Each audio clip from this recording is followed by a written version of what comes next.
load the page? Reload. Why? Oh, we're live okay, now. we're live. We're live. Great. Perfect. Now let's make sure we're live on Facebook. I mean, not on Facebook. Dang it. Keep saying that. Dude, switch my account. camera is not. What's that?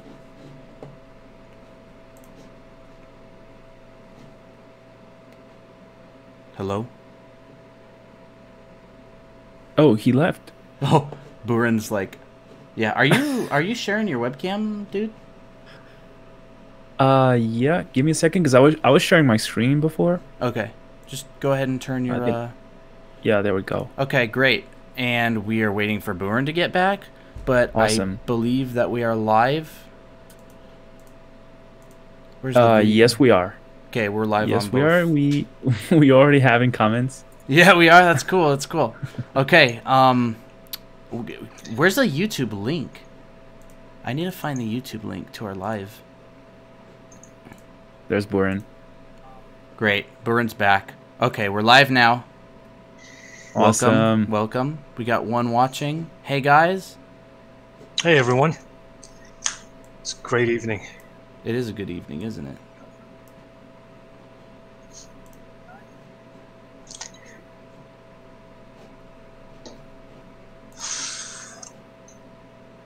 I'm not sure if we're live on YouTube yet.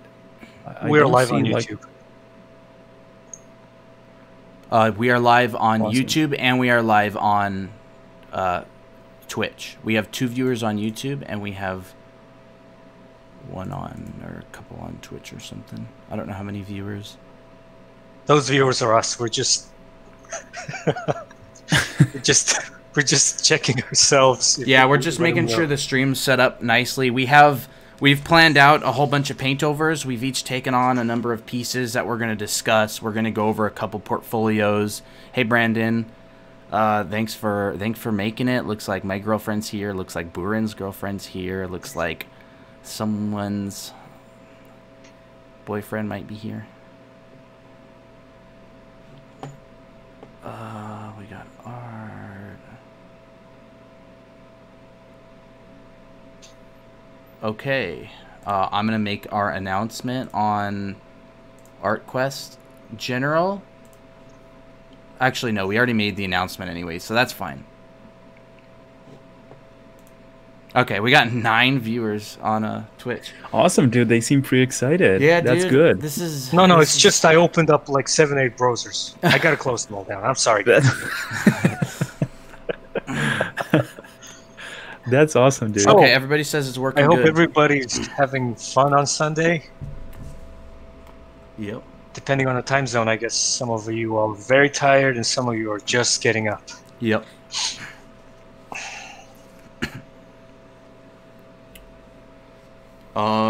So I guess this session is going to be, this is not Saturday test stream, is it?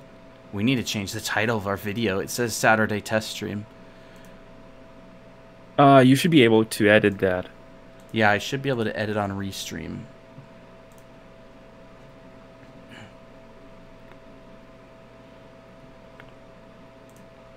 Colton, don't forget to click yourself when you're speaking. Oh, it's going to be a Accurate. problem because I That's a have good to point, go over to yeah. it manually. If we're having like a conversation and stuff, I have to manually bring my mouse over and click on it. Yeah, Christina just said that on Twitch. Yeah, that's my girlfriend. She wants to see me. Awesome. Okay, so anyways, we'll get the Saturday test stream switched out when someone else is talking. But basically, we're going to be going over some portfolios. We got a lot of stuff posted in the Discord.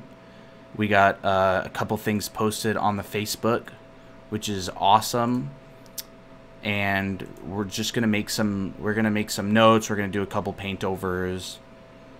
We're going to have a bit of advice for maybe working in the industry, people who are ready to start working soon. It looked like we had a couple pretty good portfolios. We're going to give some advice to some people who are probably just starting out, maybe not really knowing what to study. So since it's our first stream, we don't really know exactly how the whole thing's going to go, but it'll get ironed out over time. and hopefully be nice and help a lot of people. So do either of you guys want to start, or do you want me to start, or what? Just Well, go ahead. Yeah, man. Colton, Go go ahead, ahead. Colton. Okay. Yep. Great. Oops. Okay, so the first person that I'm actually going to be critiquing is I'm going to be reviewing a portfolio. This guy has some pretty good stuff. I can take this over here. So this guy's portfolio. I made a couple notes, and I actually have a person that you can benchmark your work against, I think, that could help you push the quality a lot. So I think his name is John Cameron Lee. And if I butcher anyone's name, sorry, I'm American. I don't speak any other languages, and I will pronounce things the way I don't mean to offend anyone at all. So if anyone is in the, I'm just checking the chat really quick. Okay, so I'm gonna go ahead and share my screen. I need to make sure I'm sharing the right one. Okay, so this guy's portfolio is really, really nice. He's got some awesome, it looks like he has a whole project with a number of these shots. I think he did a great job on it, and I would say you're probably, if not already, able to start working. Like, some really cool stuff. It's pretty unique, and has you obviously used a lot of good reference on these. So I guess I can start off by saying, if you, I think you mentioned you wanted to get hired at a like Obsidian Entertainment or something, which is a studio out here in, I think it's in California. Dude, this project looks awesome, man. Yeah. I like the way he integrated like organic things and hard surface. Yeah. Really cool. Well made. You can have like a whole world just built on this, like, oh, life of the racer. Yep. For me, I can totally see it being like How to Train Your Dragon, but more like the backstory of the like character Formula itself. One. Yeah, like Formula One. Yeah. You have people like rigging the game, hurting the dragon. I don't know. You can have like a whole story just built on this stuff. Yeah.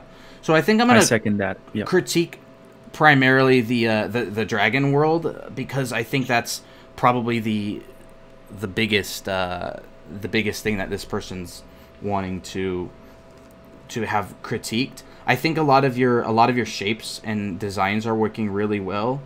I like how you're having these different graphic reads and all that. I would say you're absolutely employable. Like, you'd probably get hired off of this portfolio for sure, especially to work on like freelance projects and stuff. You got a good mix of characters, organic, hard surface. You got some really nice shots going on here. So this is a good this is some pretty good work.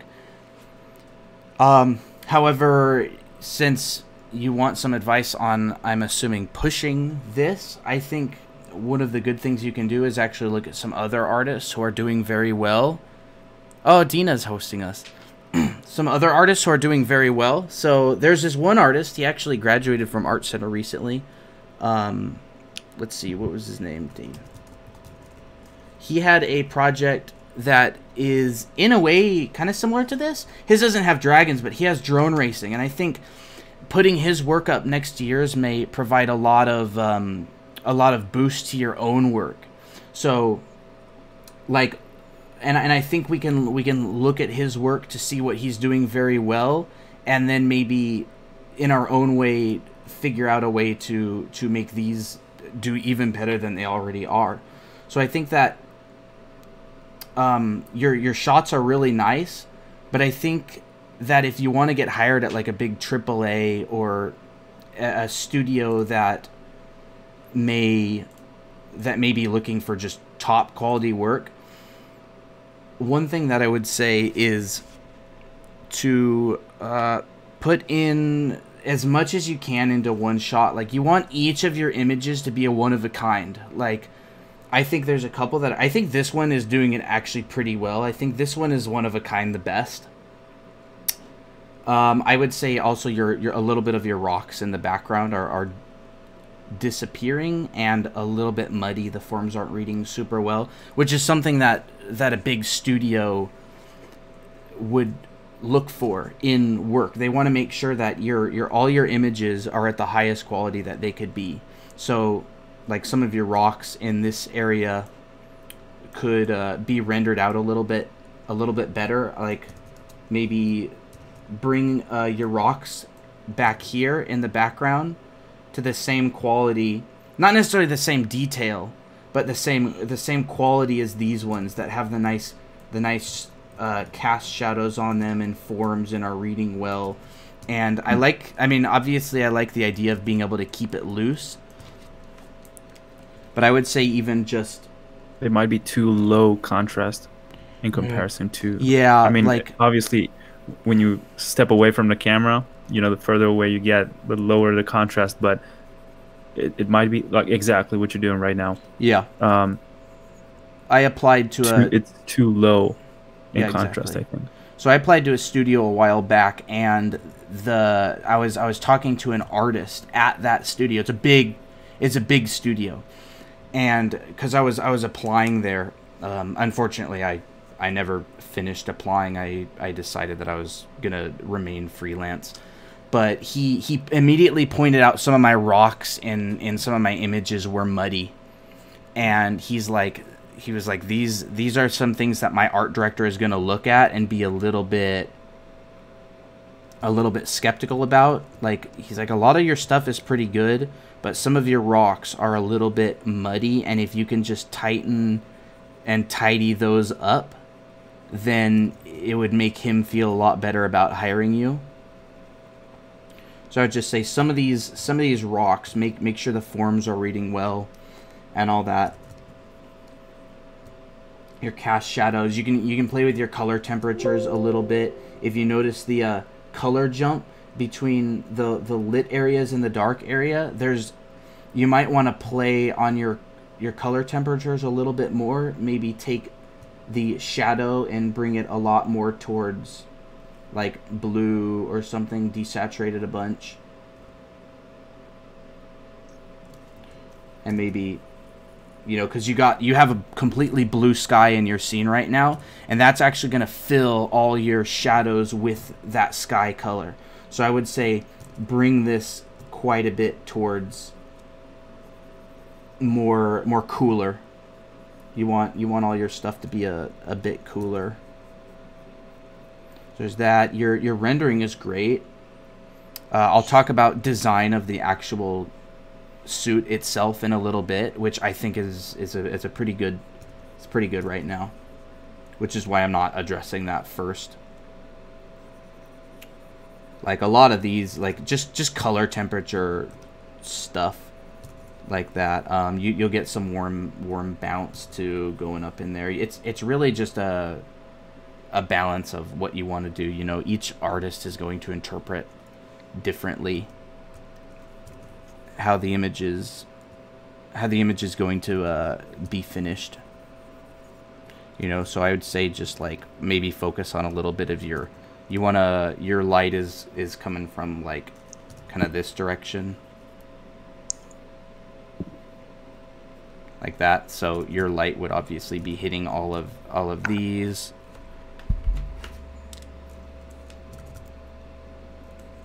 Like from the top, basically, like that. You want to render those out a little bit better. Maybe even use a photo texture. I really like your kind of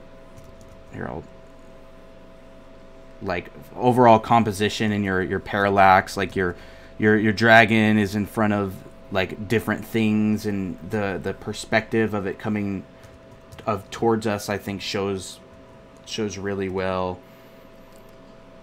Maybe a little bit more rendering on the wings But Maybe there's a bit of a tangent where the head of the dude is in the oh, mountain. a little behind. bit right here, yeah, maybe. Just like honestly, that would be Not really really bothering because he's way more contrasty than the background. So Yep, it's a good observation. And just overall, I think this piece works great. Your portfolio's good. To like if you're really wanting to push this, I would just say, you know, what here it is. I would just say like just observe how some people are doing it really really well and study. Like this guy has so much stuff going on in one of his scenes, and like if you really want to push it, like this guy even made like animated his stuff and did turnarounds and all that. Like if you showed how your stuff works and all that, a lot of I think a lot of his cut lines and stuff, this is actually one issue that I was going to address, is with yours. Maybe look at some, and I'm sure you did look at a lot of these, but with cut lines and air intakes and all that kind of stuff, I think you could find some excuses to put that in your work. Like, for example, like maybe some of these surfaces could be broken up a little bit. Various cut lines and these overlapping, just figure out how your panels fit together. Let's look for some interesting things. Like here's a pretty interesting bit right here, like this kind of overlapping. Like maybe instead of, maybe you could even have like a couple different like smaller overlaps just to break that up a little bit more.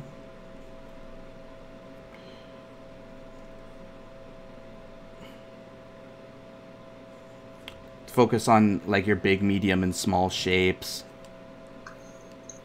Just different stuff. But I really don't have a lot of comments on this other than a few little nitpicky things, because I know you're shooting for a pretty big studio and you want your work to be as high quality as possible. So I'd honestly just advise benchmark work. You want to find an artist who's really really good and doing something very well, and then hold your work up next to theirs and say, am I at the same level, and what can I do better? Like where can I improve more? What can I do? Like I really like some of these straps and stuff going on in here, like really interesting. And I think maybe doing some call outs could help a lot. I like this kind of thing right here. It's almost like How to Train Your Dragon Formula 1, like modern day. It's a very good idea, and just getting a bunch it's of freaking awesome. The more I look at it, the more you like the idea. it's racing dragons. Yeah, modern. I feel like maybe there should be a little bit of room right here for the arm and shoulder to move. Maybe give it some space, because it looks like it might be a little restricted right now. Because you also want to think about, if this is going to go in a game, they're going to need to be able to animate this. So there has to, you have to have space. Exactly. If you have things in the way, there's going to be clipping, which is when geometry intersects and crashes into it. It crashes into other geometry. So I think making sure that you have plenty of space for things to move around in here can show that you're actually thinking about that kind of stuff more. But like, do a front and back view of this dragon. Like, I think it's awesome. Call out, maybe take this little area right here and do a call out, like show how this comes in here, show how this connects to his head inside of there, show how he takes off and lands. Like, that's all stuff that needs to be figured out in a game studio. And the more that you can do, the more like they'll want to hire you. Yeah, I think this your work is pretty good, and I think you're doing a good job, for sure. Which one is this? It's not that one. What page did I have open? Anyways, so I guess I can hand it off to someone else who wants to do the next critique. Buren or Adrian? Yeah, do you want to do it, Buren? No, Adrian, go ahead. I go ahead? Okay. Yeah.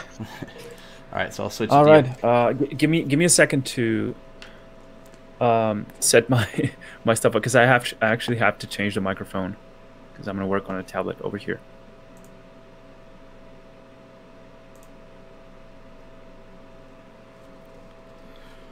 Yeah, we had a lot of good work submitted. We had some really high level work, which is kind of intimidating for us. Like, I don't think I could do better on this piece myself. This dragon racing piece, it's really well made. You got your graphics and everything. Are you ready, Adrian? Yeah. Can you hear me okay now? Yes. Yeah. Good. All right. I'm just gonna share my screen. There's a dog on the bed behind you. Right now. Where is it? Oh, Right behind you, man. He's saying hi. All right. Actually have a couple paintings. I probably should have started already working on this, but I'm just gonna do it now. So, all right, here we have this image from Brad. Brad submitted this on sorry, on the Discord chat. So what I see here is a beautiful sci-fi scene, right? It's happening by night. It's actually kind of an action scene. They're about to trap this guy or something. So I pretty much like the story, but I would say regarding the well, I see some perspective issues. Probably here where this ellipse is, I guess. Oops, let me choose another color. So, yeah, well, I don't know. What do you guys think about this? Like, I think color-wise, it's not bad, but it feels, for some reason, feels a little bit flat, and I'm not sure if it's because of the values.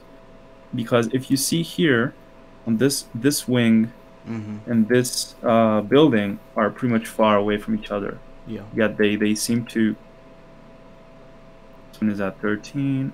This one is at 9. It's even darker. Yeah, when they have close value, it kind of tend to stick. Yeah, you can flatten. Especially when you zoom out.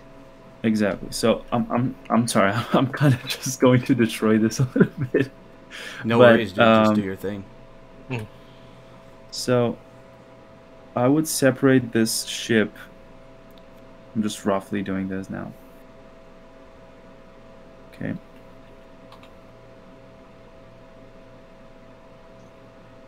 So I would loosen up a little bit more this building on the back. Just like that. In order to allow the spaceship to pop out a little bit more here in the front. Probably a little bit more, but yeah, you get what I mean, right?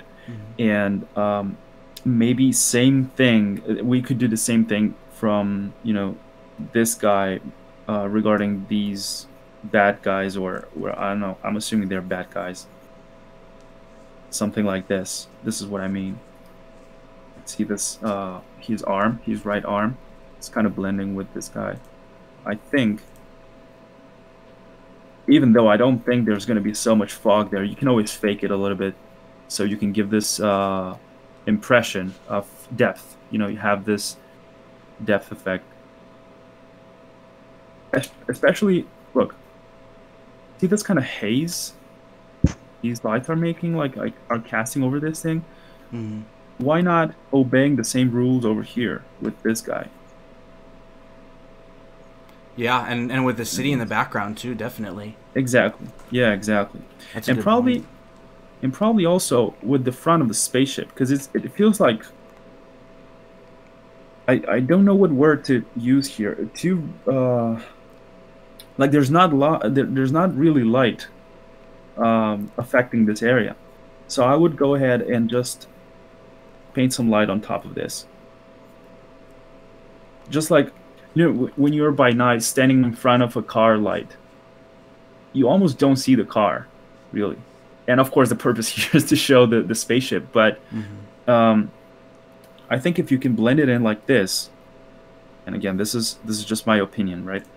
I don't know what you guys think. If you have anything to add, please go ahead and let me know your thoughts on this. But this is what I would do here. So I would make this light to affect everything here. Yeah, just pushing back the whole background. Yeah, like yeah, you said, with the it looks lights. like it's going in all directions anyway, right?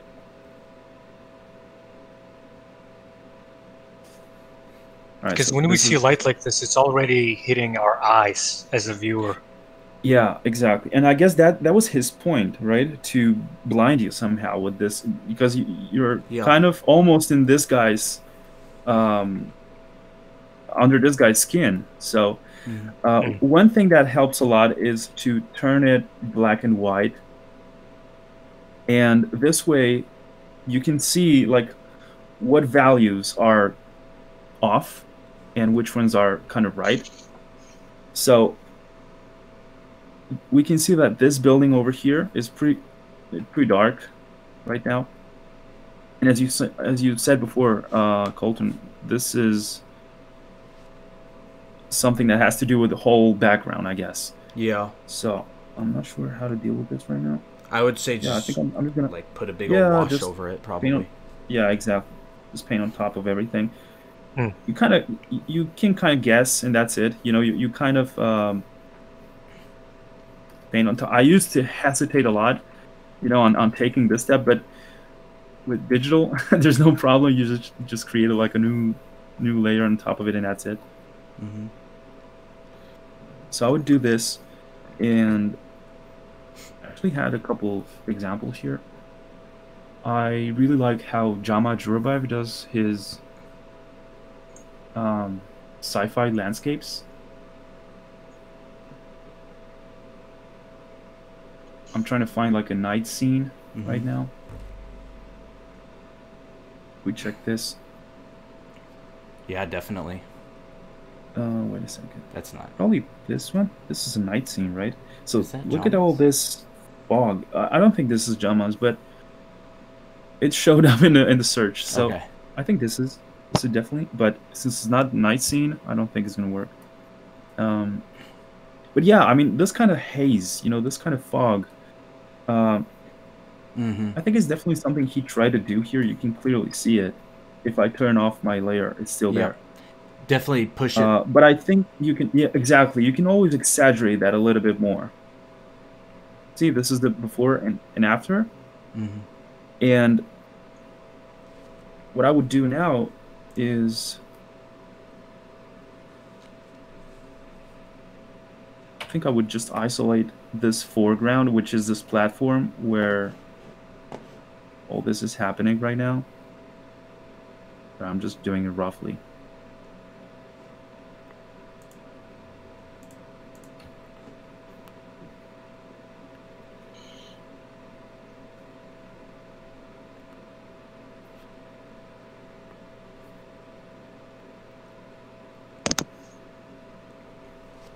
There we go.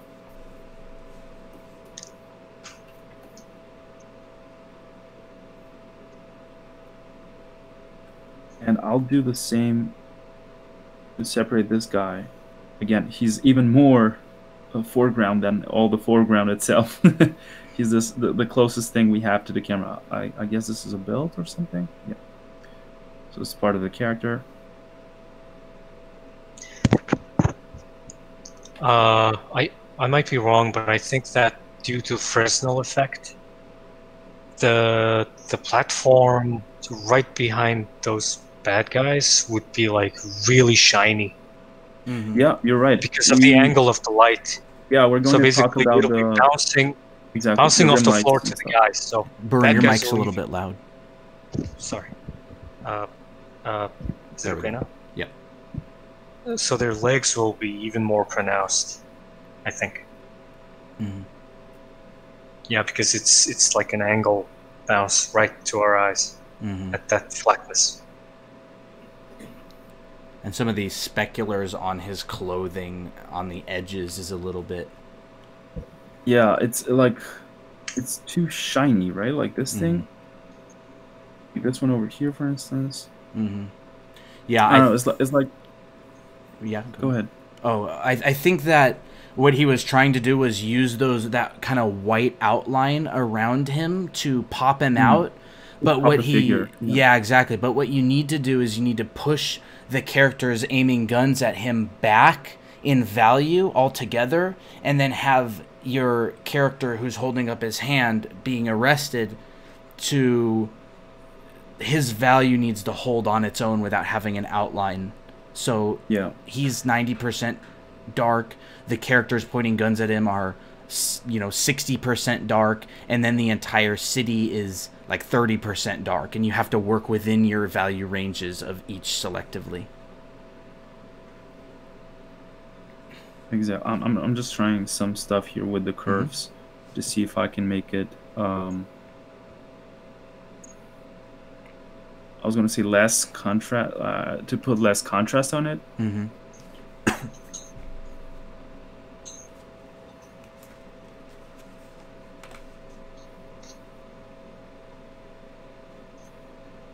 But yeah, and then you can try. Let me see the hue thing. No, I think it looks like unsaturated, right? So maybe you can increase the saturation the closer you are to the camera. And but since it's a night scene, I guess pretty much everything will look pretty lit in terms of saturation. Like these lightings over here, these little lights on the buildings and stuff. Yeah. So if we do this, I think now. Oh, I'm sorry. The main character, which is this guy over here, right? Looks way. Fuck, I keep doing this. Sorry. I think it's way more. How should I say this? It pops out more, in my opinion. What do you guys think? I definitely agree. Yeah. Yeah, values. Yeah, and then of course you can also keep improving this by what Buren said about the speculars just hitting the platform down here, according to their shadows and stuff like that. For instance, the shadow of this guy feels like almost over here. It's probably not really like that, but regarding the perspective itself, you can see, like I said before, I think it's the first thing I said. Let me see where these lines are going. If you have two really bright lights like that, then if the lights are crossing somehow, then the shadow will not be like So this a would be the single light horizon line? shadow. It's gonna break. Two lights Yeah. are gonna overlap. So So football matches, right? They have yeah, like you can totally use like two flashlights and test it yourself. This one, for instance, is coming this way, this way, and this way, and this way. Therefore, this guy over here, right? He would have a shadow over there, and another one over here. Yeah. Same goes for these guys.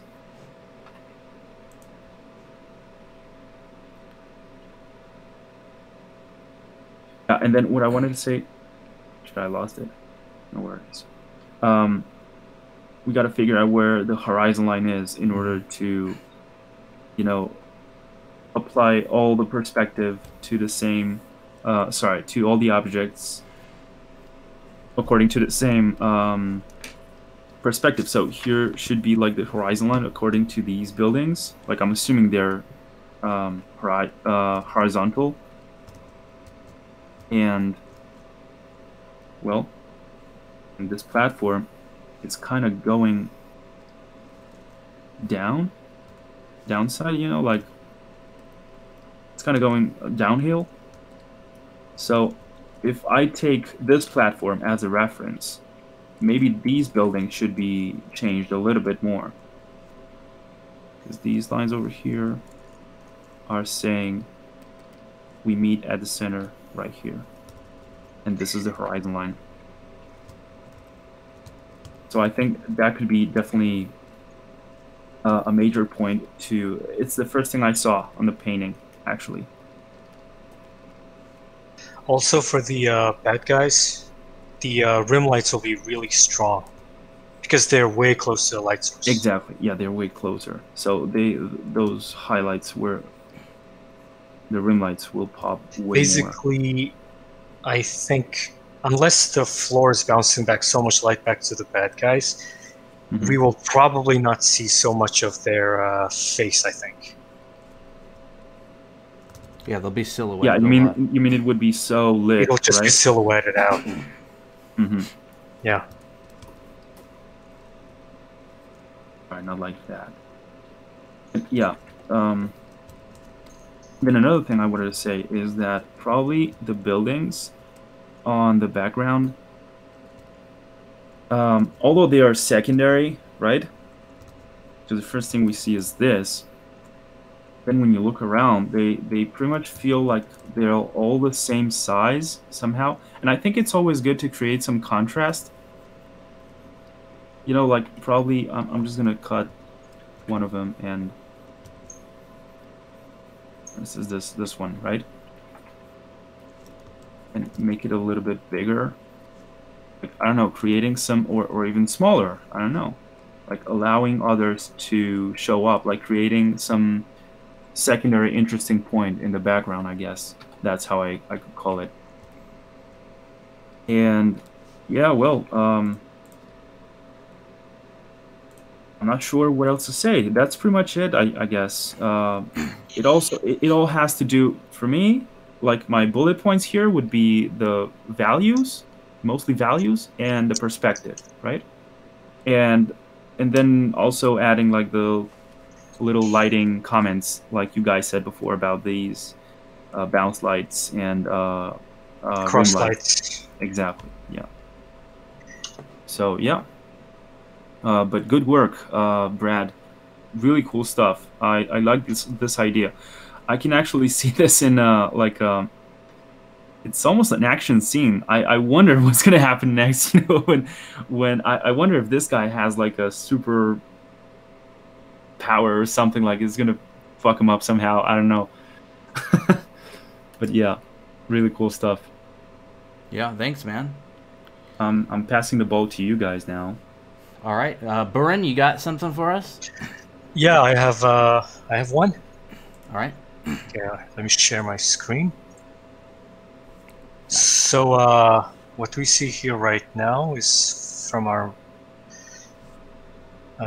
Discord member called Syned, and he said that this is a sorceress that has combined magic with archery. First thing I like is that the values and the color saturation and the choice of color and the distribution of color, the color balance is really great. I think you can clearly see what is the skin, what is the fabric, and other stuff. Well, my personal take on this would be that having a sorceress that can already water bend, also using another weapon to increase the power, is a little odd for me to see immediately and recognize. So I think it should either be one thing or the other.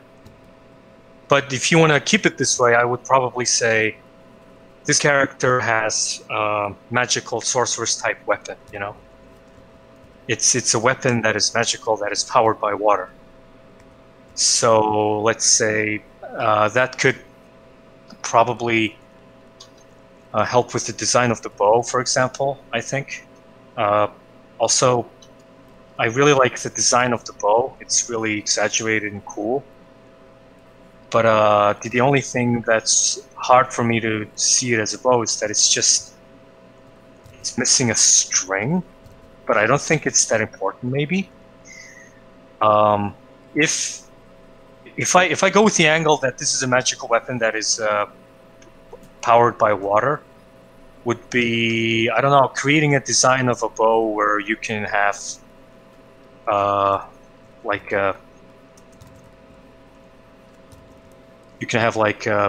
bottles of waters attached to them, so you can just fire them and these waters would run out. What do you think, Adrian?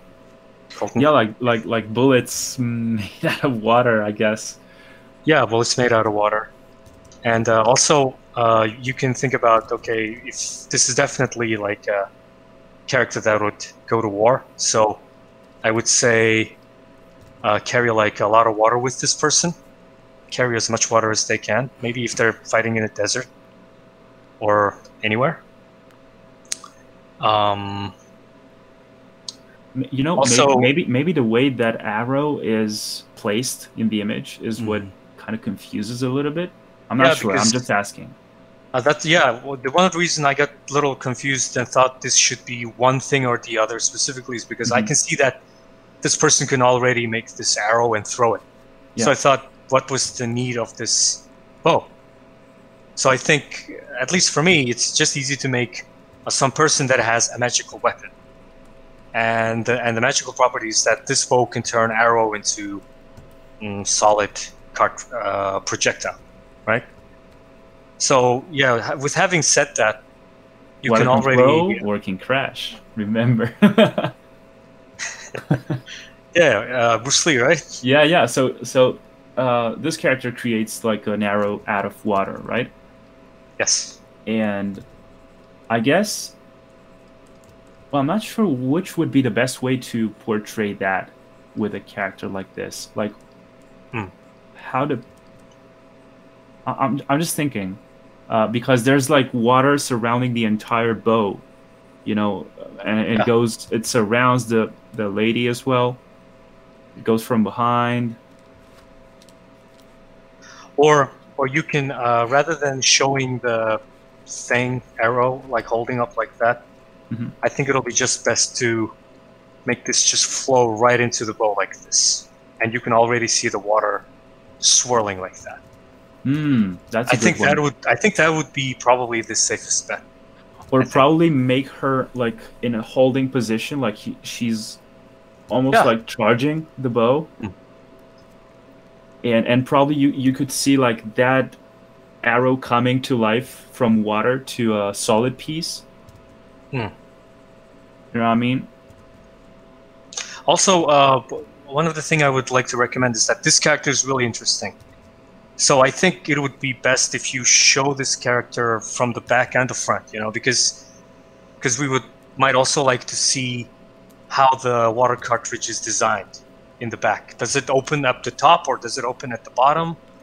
You know, is it or is this just being held in thin air or something?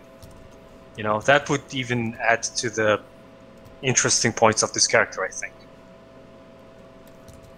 Yeah, I think if it's entirely based on magic, if it runs on magic, and not on something more sci-fi, like what you're saying about those cartridges, I would suggest another pose, like a more I'm about to attack pose. Exactly, where you could see, like, as I said before, those arrows coming. Becoming arrows out of water. And you can still see this water floating around and converging into this thin, solid object. And there's a water tank at the back. And that's... So that's why it would be cool to have the different views of the same character. You know. Yeah, and also it's just that it's my personal opinion. Every time I see character designs online or anywhere, it's just they always do it from the front, and to me, it's kind of a little not good enough information. You know, if you show from the front and the back, and just like Colton said before on John Lee's Dragon Racer, Yeah. it'll be cool to explore just a little bit further. You know, about the intricate details of the mechanism or whatever that makes this character special, instead of just having a single character standing like this. You mean And that having way- different variations? As well, yeah. So that Okay. way, at least you can show the art director that you can think thoroughly about your design from every angle, and that is immediately usable for, let's say, I don't know, the next guy, right? The 3D artist or somebody who's going to make the cosplay, or the production designer, or those people can do. So I think that would be quite interesting, I think. But this has like a lot of potential. And you can definitely create even its arch nemesis. I don't know, like fire archer or fire melee character, or it can go out and hunt like a, I don't know, fire monster, for example. You know, Yeah. it can go in that direction. So, what do you think, Colton? Yeah, I think that's a pretty good critique. I definitely like what you did with the arrow. Change that. It was definitely confusing to me, like, to see that.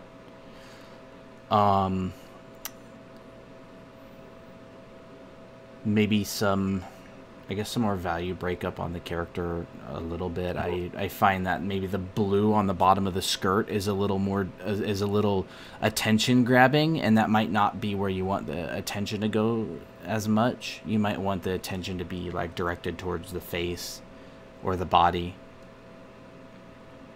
I'm just laughing at some of the comments. What do yes, cosplayers would be very grateful, they say. Think about the cosplayers, guys.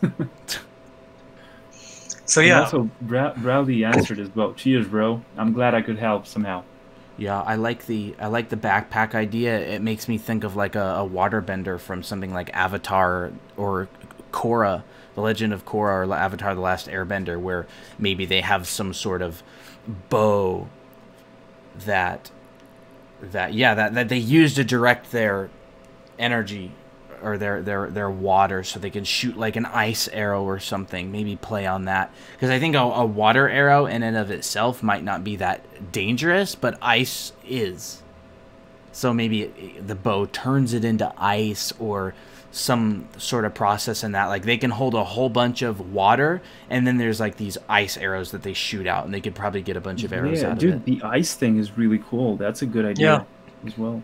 Unless you're just having a squirt gun battle, then keep it water, for sure. Mm-hmm. No, I like the idea. I like the blue on the hair. You've integrated a lot of that stuff very well. and I like those red,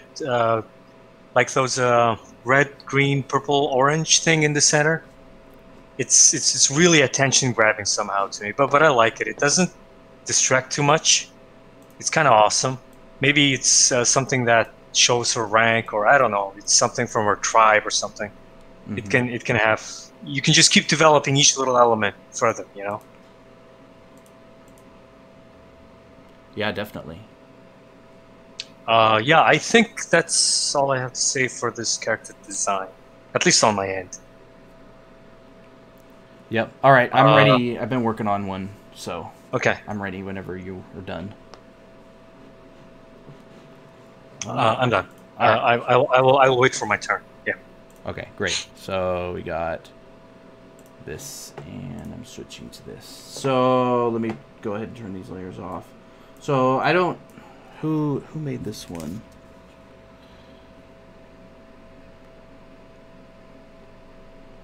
I don't actually remember who made this one. I saw it posted. It was on the Facebook. Let me go check really quick. I'd like to give you proper credit.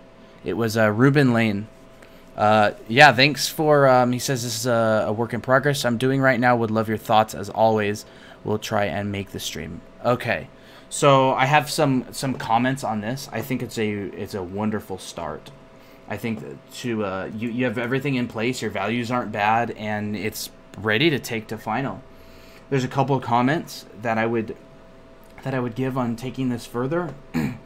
So I think this might end a little bit abruptly. This sort of bridge area, it almost feels like you have the city that you're in, and it's super dense. And then all of a sudden, after this bridge is here, there's nothing until the city continues far away.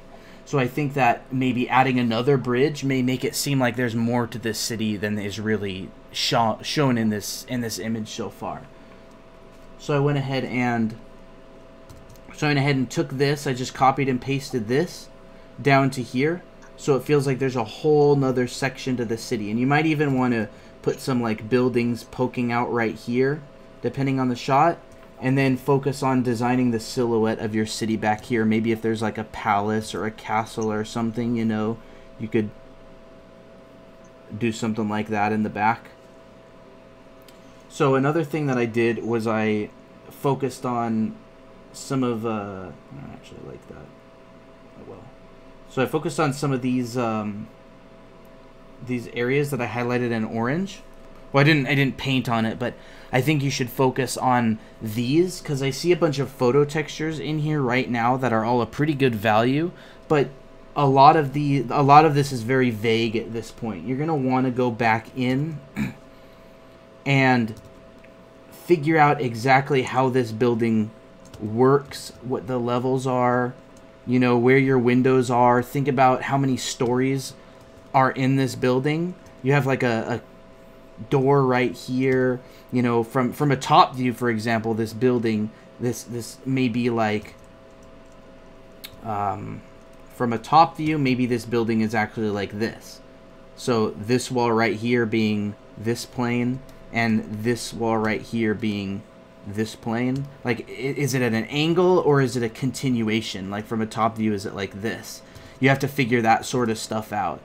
And it doesn't really matter which you decide on, but that stuff needs to be identified, because if you're doing concept art for games, or if you're doing concept art for, you know, especially like theme parks and stuff, this is all going to have to be able to be modeled by somebody who gets it down the line, because concept art is pre-production.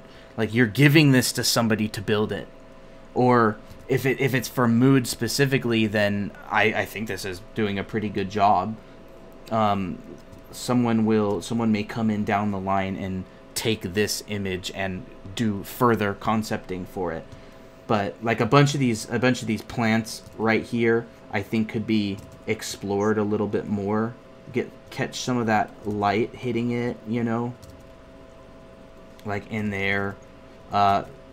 It'll create maybe like the plants are hanging down, and maybe like a little shop or something is set up beneath it, and somebody's selling potions or something. I just think a bunch of storytelling elements like that can be integrated in. Let's see what else. I would break up a little bit of the forms of these buildings right here. Maybe go in and make this silhouette incredibly interesting, because it's a really good opportunity, I think, to actually, anywhere there's silhouettes, you want to use that opportunity to make it as interesting as you can. You know, focus on your big, medium, and small shapes, and use those details accordingly. Like, you'll have a building that has a big shape, and you'll have like your medium shapes on it, and then you'll have like your little third level details like door handles, and this is a second detail. So that's like a kind of a design principle that you can look into, and you want to keep that in mind always. And then another thing that I did that I kind of want to talk about is the layering. So as things get closer to the horizon line, like this, it's going to be foreshortened. So these lights that are being cast, so you're going to have to express like 300 meters or yards of information in this tiny little strip. So that's going to turn into a bunch of overlaps, like this kind of read, and you'll be able to show a lot of depth just by doing a couple of lines like that. So like this wall is casting a shadow, back there, and then there's light, and then there's more shadow, and it's going to make it look a lot longer in a very small amount of space. And that's something that I think this image could use a lot. And you have it a little bit, but I think that this image could use it even more. And then, of course, finding an art... Or did you have something to say? Or... Yeah, I was going to say, perhaps you could have like a more bluish kind of tone on the shadows, since the sky is over. But since it's an overcast sky, apparently, right? It's almost white. I don't think... I'm not sure exactly, actually. He had hard shadows, like right here. So I'm assuming this is direct sunlight coming from the left, the top left. Yeah, me too. But since I see that almost white or grayish white kind of sky, I thought it could be like an overcast day, and all the clouds are like coming, and all this sunlight you see is about to just go away in a few minutes. I'll try something right here really quick. So I do like the light direction a lot. So me too. I would personally add some clouds over there and let show some of the blue of the sky, so we could have that juicy kind of bluish shadows. Yeah, definitely. Something like maybe here. Let me experiment a little bit. Yeah, there we go. You know, something maybe a little bit like that. You just have to. What if there's like an insanely big Everest-type mountain? I don't think so. You know? That would be cool.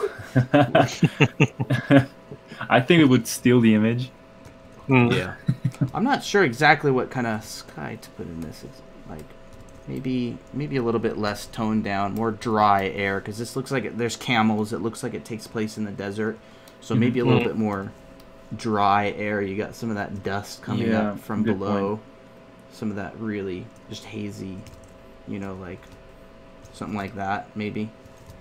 I'll flip this image. I just think this image works pretty well overall. I would definitely say push to final. Figure out what your architecture style is going to be and detail it out completely. Because if you want this image to just be a really finalized piece, you're going to need to go in and spend many hours figuring out all these architectural and building things. But I think you have a pretty good thing going on so far. So, I think that's about what I have to say about this piece. Does anybody have another piece, or? Awesome. Do I go? Well, I have another one. Let's see what we got. I have one by Nick. I'm about to share right now. Or you're about to go with another one? I got you. I was just checking what I had. I forgot I was still. Okay. Okay, there you go. Yep. Great. So, all right, we have this piece from Nick, and I feel more confident, more comfortable in this area because it's like nature, organic kind of designs, which I think I'm most into that what I did before, which is like more cityscape, sci-fi stuff. So what I would do here is, this is a cool looking piece, right? Color wise, sorry.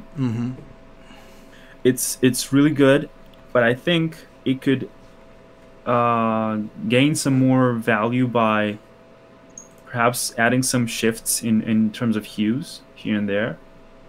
So we could have like some more variety and not so much of a greenish tone all over the place, right? So I'm not sure where to start with, because I was going to go for the color, but I think in terms of perspective, so I'm trying to talk at the same time I'm doing this. No worries, dude. So, all right. I see that what Nick did here was to add like foreground elements, and this definitely helps pushing the depth of the scene. And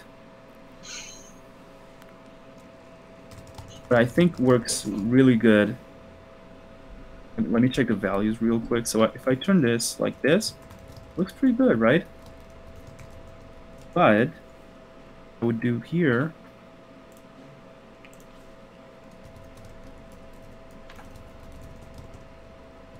Color, sample this color, and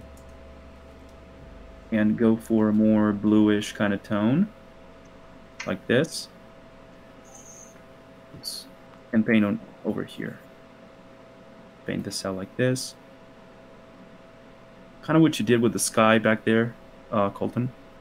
Yeah. So you turned your image black and white. Is that to help the read, even though you're painting in color? Exactly. Okay. Exactly. You can still paint in color. And this is a color mode where it says.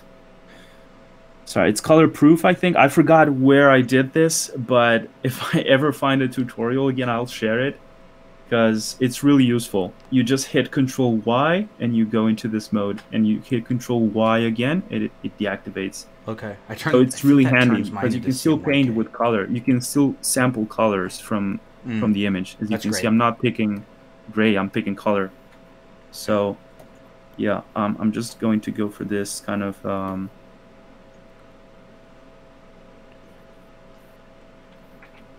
something like this. All right, now we can erase what we don't need from it. Brandon, I can answer some questions if you just want to paint. Go ahead.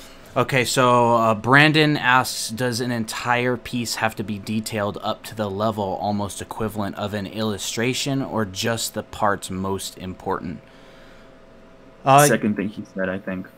Right? Yeah, it really depends. I mean, if you want to do a real fleshed out portfolio piece for getting hired at a studio, I would say go all out. Make it as detailed as you like to your heart's content.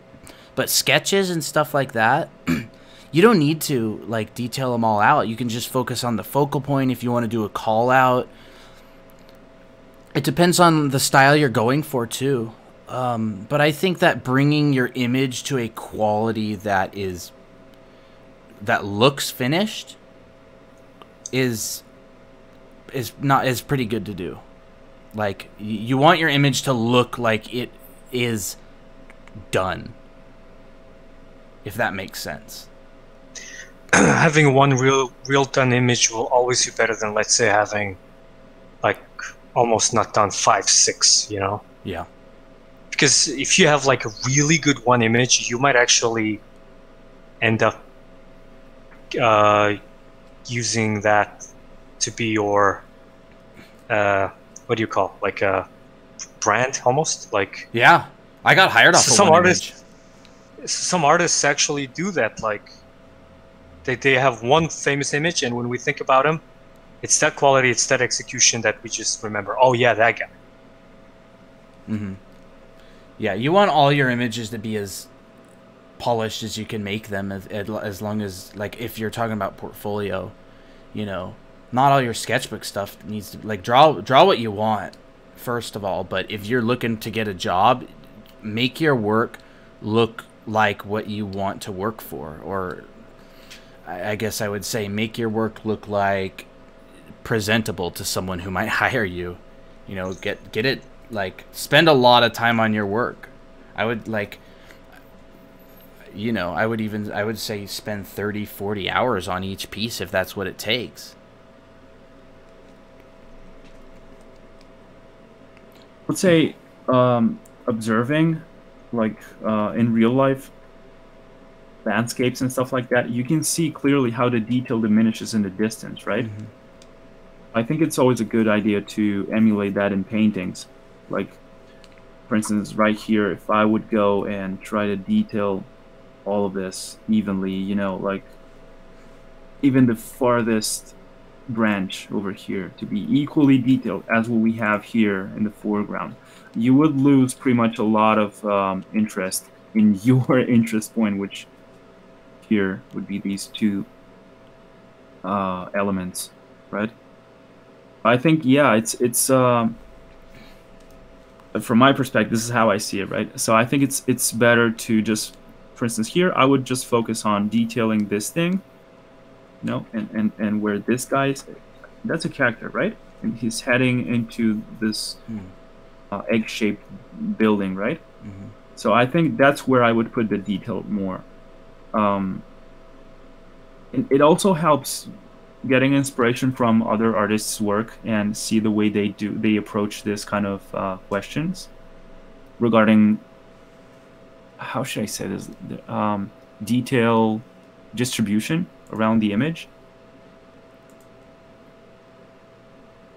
So yeah, what I'm doing here is I try to fix the perspective a little bit over here because it seems like it's let me enable this, disable this. There we go. So this is something I saw someone did one of my paintings long ago, and I felt like it definitely helped to see what the floor, I would say, what's the direction the floor was going. So here's like a little bit. If we take reference on these shadows, right, we have over here, they're like going upwards, and then I could understand that this is an uphill or something, but then if you look past these objects, the background is not corresponding to what we have in the foreground or the middle ground. So that's why I did this thing on the foreground over here. I'm trying to push the background even more with these brighter tones. And one thing that I would also suggest is to have some more variety here in these three shapes. They're kind of repeated, you know, it's like a pattern they're following. And I would suggest to break this down into some different maybe you could have some more hanging stuff over here. Some of them could have more variety. Because the lighting is kind of equally hitting them in the same pattern. So you could break that down easily. And maybe adding some different shadows here and there.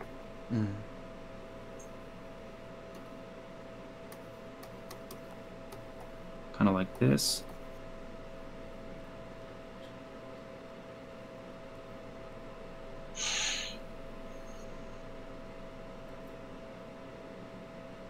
Yeah, rhythm only works if you're trying to guide the eye of the viewer somewhere, you know? Good like point. Similar pattern of pillars or such. But if it's not guiding the eye of the viewer anywhere, then it's just it's just better to break the rhythm. That's how I see it sometimes. Because it's all about guiding the eye of the viewer. Because also each line, everyone must remember that each line kind of will guide the eye of the viewer to that direction, you know, where it's headed. So it's sometimes it's really better to consciously just bend those lines towards the direction that you want the viewer to look at sometimes. So definitely with what Adrian did with the ground is really helping that. Now our eyes are kind of really following that bright light to the big egg shape, you know? Because it flows right there to that little door, right? And also with the with those big green, how do you call it in English? Foliage? Green grass? Foliage is hanging down to that little door, right? That's how I see it, and that's where my eye is heading on now. And also, I'm increasing the contrast in the shadows where our our focus area is, because as you can see, these shadows over here are not as dark or deep as what we had on this area, which is supposed to be farther away, right? So I think it would be definitely helpful to have like, who asked that question before about detail? Like, because here's where it definitely is useful to have like more detail in this area where we have all this. Obviously, this is pretty round and smooth, and I don't think there's pretty much we can do here unless you choose to introduce some more elements to it. I don't know. I have no idea. I was not thinking. Depending on what the story is and right, this world design is like, but probably even look this character over here. He's a really good contrast point. Because he's it's the only orange color we see here, right? So I think it definitely helps push the story a little bit more. Yeah, I didn't even notice the character at first. I would say maybe make the character more noticeable if they're going into this place. This is the original image. Yeah. And this is where the character is. And yeah, I think the usage of light could definitely help push and sell your focal point as well. So it's probably better if we turn this area on the back of the egg, this building, like dark, so we can allow it to pop more, and it would probably receive some. I think he did that. He's getting some bounce light from this other foliage and the smaller building right here. So I would just go ahead and do it over here as well.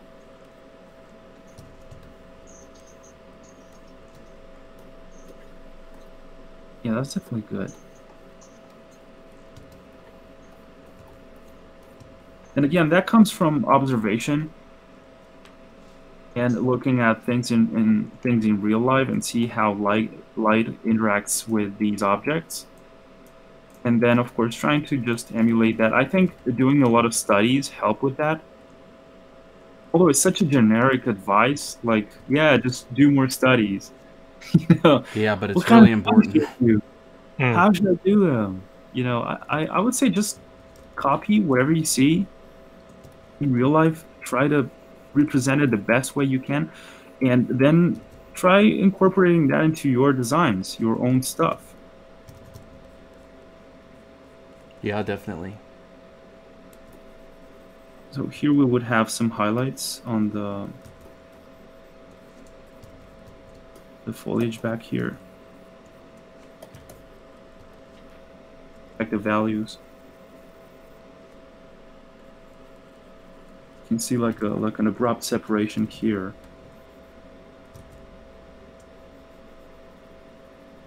So we should even this a little bit.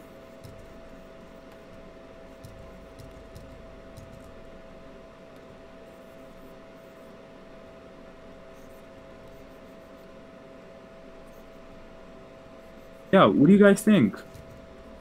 What would you do to improve this? Maybe the plants on the top of that egg-shaped building could have a more interesting silhouette, break up the form a little bit more, reference, like I think maybe if the person referenced some more real plants and actual trees, I think maybe they're drawing, yeah, exactly, some good negative space in there. Like if I think the person drew what they imagined a bunch of plants to look like rather than actually going and looking at a bunch of plants with interesting shapes and forms, and I think that could work, help them out a lot, you know. I think it's a very fun piece. I like the idea. Yeah, dude, I like this concept of these kind of egg-shaped buildings. Mm-hmm. I wonder would they look in the inside. They seem like they have like stairs or something. I just have an idea. Now it looks like kind of like a hairstyle. So what if like each citizen who lives in this little valley have like that cute different hairstyle? Oh, that's awesome. You know? Like I don't know, like punk rock, or you can turn it into a whole series. Somebody have it completely shaved off. Yeah, like doing a crest, the egg-like shape is all uniform, but I don't know, the hairstyle is different. Like that would be cool. That's Yeah. really good. Yeah. Yeah. You could make a whole series of paintings with different styles of like hairstyles for the little buildings. Like that could be a really cool project. And you can have, I don't know, like groups of friends that live nearby. They somehow share similar hairstyle. Like, you know. And then it would be even crazy if the person who lives in the house mirrors that. Yeah, I think that would be I may be going too far with this. I'm just... It's just an idea that came into my head. That's actually a really good But idea. it's a cool one, dude.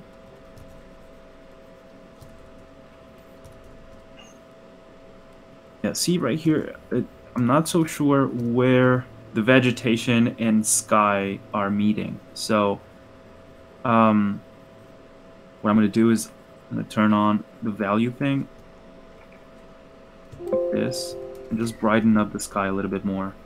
Yeah, the sky is a little bit too... And also, I would say, grayish. I would also, since the sky, the lighting is apparently coming from this direction, it would definitely hit this valley over here. Mm-hmm.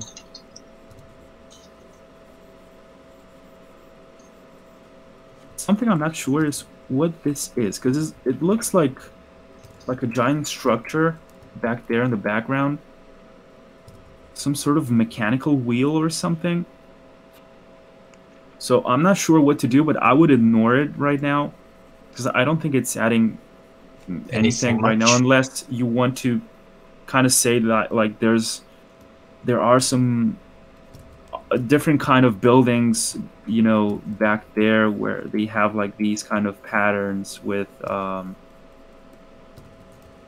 don't know how to call this, like curves. You know, I'm not sure if this was his intention, but since I don't know, I'm just gonna ignore this shape and just paint on top of it and just make the sky right there. Mm-hmm.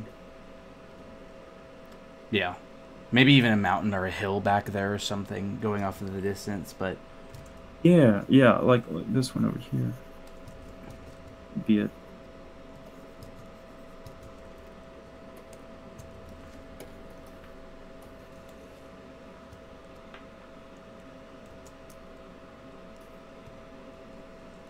It's really surreal in a way now. Oops. Yeah. Sorry, my level. In a good way or a bad way? Dude, it's always a good way, man. It's always... Dude, if it's adding to the world, then I think it's good. I think if it's adding to the world in a positive, of course. At least it's making someone think about that is easy to remember. That's what it's supposed to do, right? I think. Like, you need to be familiar with what you're looking at immediately. Mm-hmm. Sometimes, right? You go, oh yeah, that's cute, right? Rather than like, I don't know what am I looking at, you know? So it's always important to definitely always... I mean we're always doing something to show someone else, right? Yeah, so at first glance, I think you understand what's going on. Yeah, so that's... If that's not being achieved, then it definitely needs more work, I would say. If it's probably taking more than 3 seconds, then it's probably not being recognizable, and that's not very helpful, I think. I think we can pop the contrast a little bit more in shadows here in the first term of the image.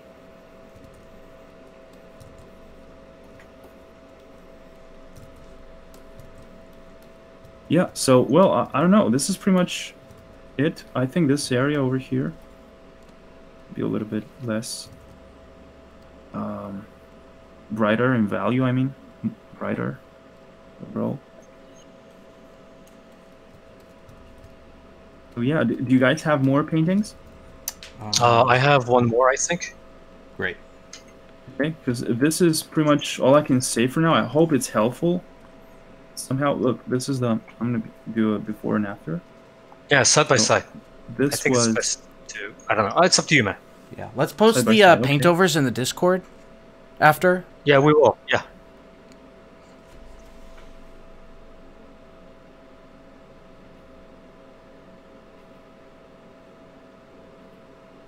So I'm doing a side by side right now.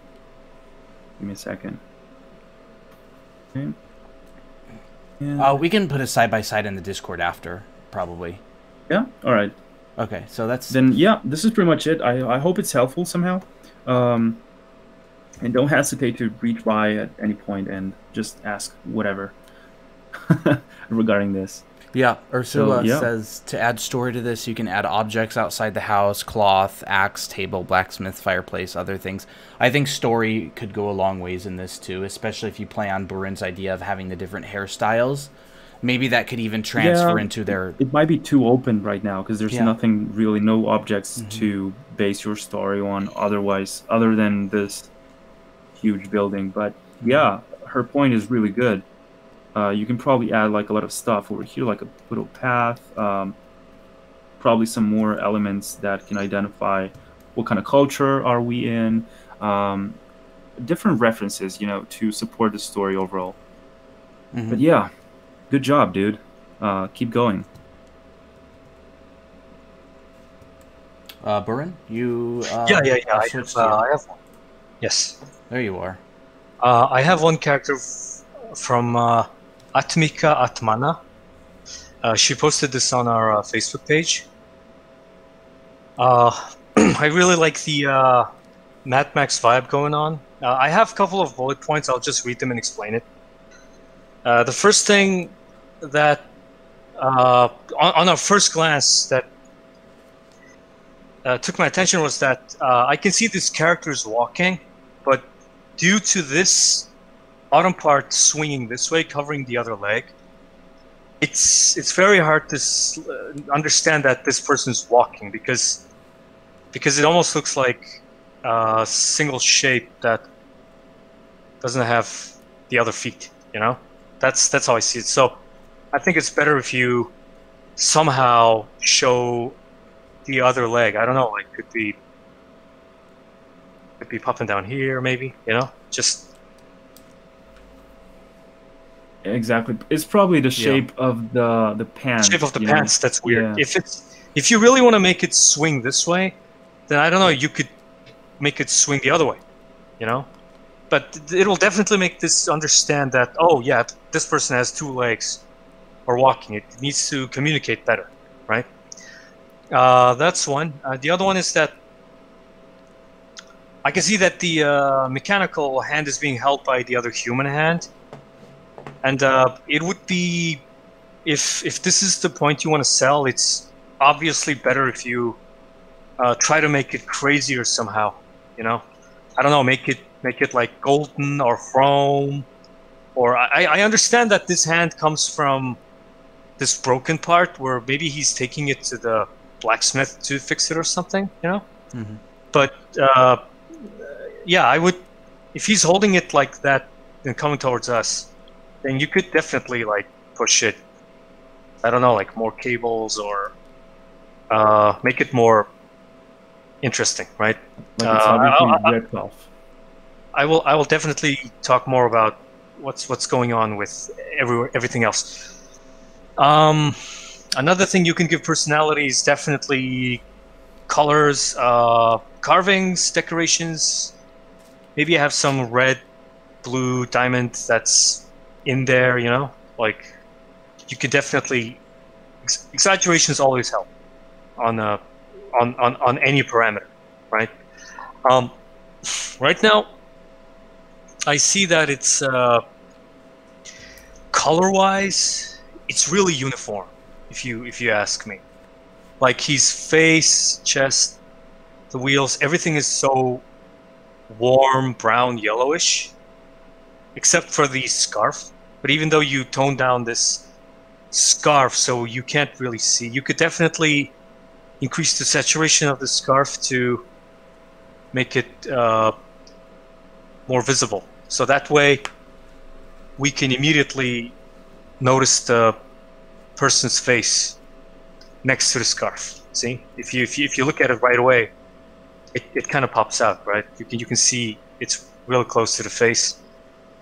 And you can definitely check out color wheel for this. I would probably want to make the pants blue, if anything. That way, your eye can at least be. Oh, sorry. I need to make this to color. Right. Someone told me once that the pose of the character itself and the elements you put around his face should always help you guide your eye towards the face of the character. Since the face, you know, it's this point where we usually tend to look at first. So I would definitely recommend trying color wheel, or try to experiment with putting this color downwards, or I don't know, maybe well, hair might be too much, but yeah. The next point.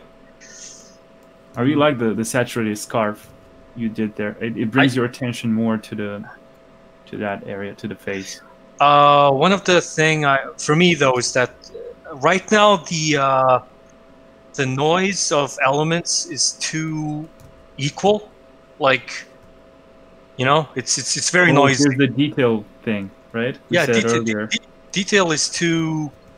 How should I say this, Colton? It's too dense, or density is too. There's no areas of rest. Yeah, there's no areas of rest. Yes, sorry, my English is not my first language. I'll say this on every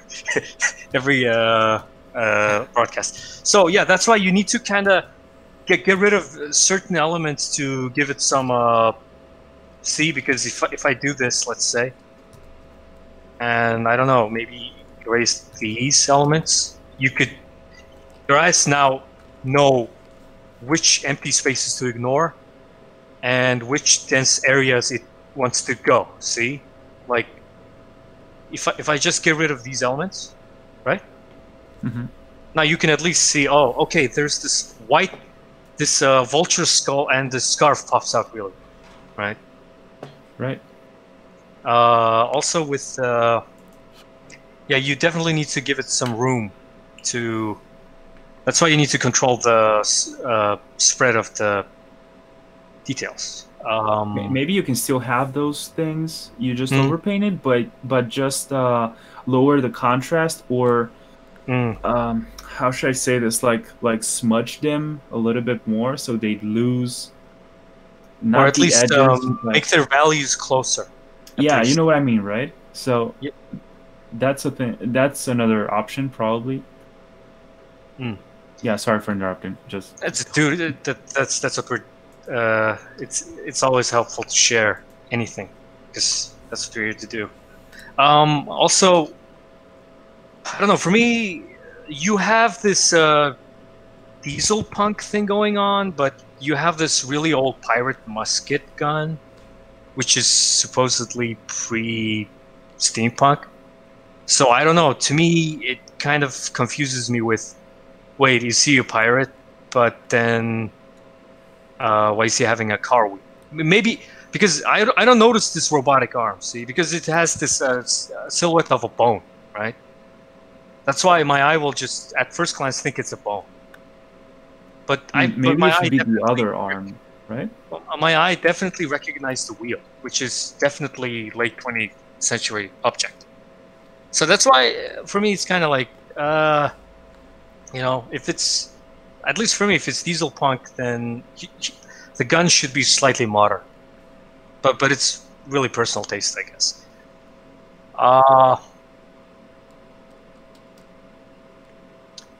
So you can Probably definitely the arm should be switched side to side. You know, so you have the mechanical arm here on the front, or something. Yeah, it's fallen off, and this character is carrying it to fixing. Or probably he's gonna bash the other gang, or yeah. That's how I see it. I can only have a few more. So I think because he has this cool glass, and he has this racing wheel, he looks like a cool racer, maybe. So you could, I don't know, just since you have all this stuff, maybe you could add a cool racing wheel, you know, and then you can have like. What? Nice. What? Colton, what?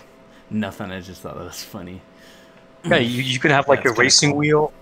He's gonna add character, and also, since you can clearly see he's a really shady character. I don't know if he's a good character or bad character, but to me, he seems like someone who can be very dangerous. So if you want to show more danger and history to a character, the easiest thing you can do is always add a scar or tattoo, you know? Mm-hmm. So you can have like, I don't know, you could have all these cuts like this. So maybe that's the race he won, or maybe that's the people he bashed his head in or something. Mm-hmm. You could always add these interesting things in there. Yeah. Also one of the things I'm trying to mention here is that if I pick up on that he's a racer, you can just build it around this. You know? Like, I don't know, this gun can turn into a wrench, right? And then, I don't know, he has a key on his neck or something? Because he's definitely wearing a leather jacket, so it's, you know, to me he looks like a character who likes to definitely go fast. Because the jacket is meant to be a windbreaker, right? I could make a comment. Oh yeah, go ahead, dude. I think just when I look at this character, I'm not really sure exactly. It feels very, maybe, I couldn't, if this is a racer, I could not tell. Yeah. Until you even mentioned it.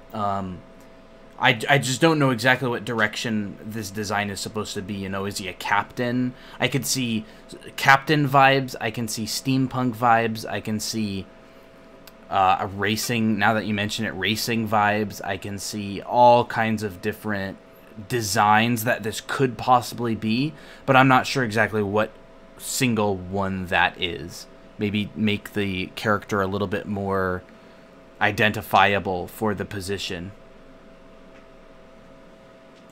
And again, exaggerating Yeah, one or two elements will always help, especially if it's adding or breaking the silhouette into more recognizable elements. And also, you can even like tear up this pants down here because he's already damaged in his arm. You know, like you can just keep experimenting, right? And I really like this because okay, check this out. I really like this vulture skull, right? And while I was exaggerating those crazy ruffles, hairs, feathers, sorry, I can totally turn him into like, what if you know,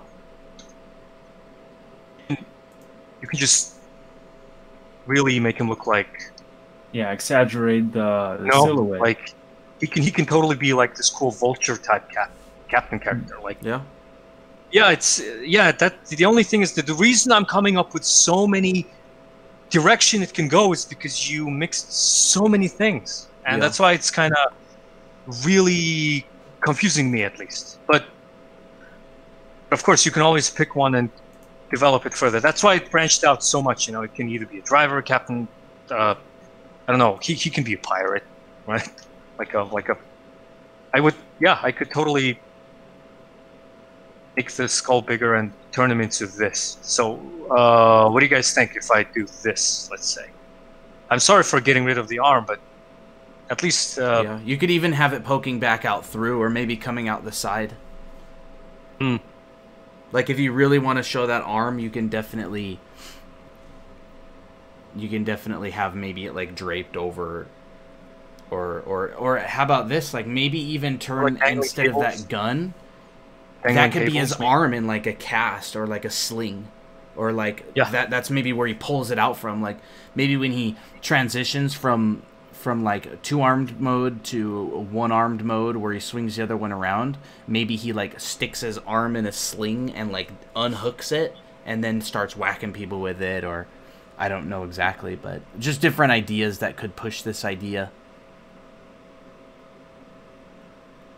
Also, the okay, this is almost the last one for me, because okay, this is why I have another one. Look, the material of the skull, right? The material of the skull and the material of this arm bone is the same, right? At least in value and tone, right? Mm-hmm. So what if you could just push this, and he's an amputee, so you could like make some crazy custom design that he can like take this on and off, you know?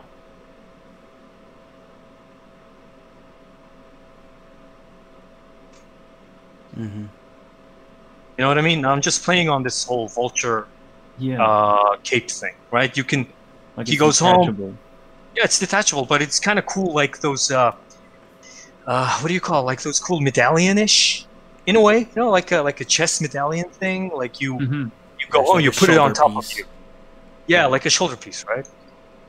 This, because the only thing is that you mix so much, and it can go in any direction, and it's kind of cool, but it's also very confusing. And if you try to develop all of this, and it'll just take more time. But if you're willing to explore it all, it's kind of cool way to do it, you know. Mm-hmm. And again, I'll probably say this every time, but yeah, if you're going in, just do it again, back and forth. Focus on one element and really develop it, and put them side by side, and then you will have a complete, wholesome research. Do you guys have any more to add?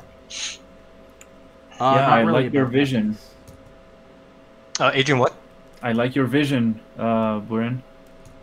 Oh, Really okay. cool. I was just confused. So I was like, oh, this can go that way, that way, that way, that way, because I look at every single thing. Oh yeah, last but not least, this I might like be a the little. last one especially. The concept of this. I forgot how you called it. This Shoulder detachable. piece. Yeah, the shoulder piece. I think that's pretty cool. Although it shows like almost like a higher rank, you know, because this guy seems like Yeah, he's definitely a leader. You can see it in his confidence, and his body language is really well conveyed. This might be a little bit too extreme for some, but if I take this skull and if I bring next to his head, it's somewhat small, right? So some people might read into this too deep, thinking, okay, this world has at least 2 different race of people, right? Because this victim has like a really small cranium, but our captain guy has a real big cranium, right? Yeah. Or if this skull is like really tiny, let's just do it like this, right? Some people don't care, and then they might, if it's really small like this, they go, okay, in this world they have a pygmy people, right? Or what if you go even crazy, right? Like, I don't know, let's just make it this big. Giant Slayer. Right? Oh hell, he's a giant slayer. See, like it can go in any direction just by analyzing every single element you have. So if you just want to keep it, okay, it's just a human killing human. So take your skull. Yeah, probably this is about right. Yeah, playing with scale always Playing with results scale into changes really- everything. Yeah. Yeah. And now we have like a perfect scale. See, do you think it is like that? I think this is good enough. Quite a bit. So if you put it back here, yeah, he's a human killer. See, that's why, because I looked at the size of the skull and the head, and I immediately realized, oh wait, is there like smaller people that live here? You know, we're not even talking about what planet it is. It's just, this character killed this character. Yeah.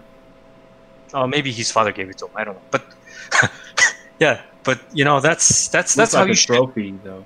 Like a trophy, yeah. That's how you should explore if you're really willing to explore. Yeah. So yeah, that's all.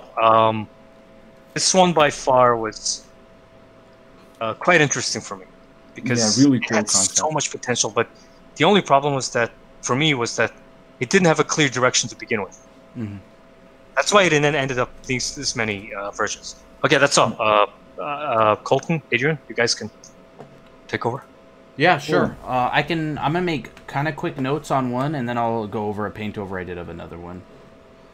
So I'll do 2 in rapid succession. Share screen.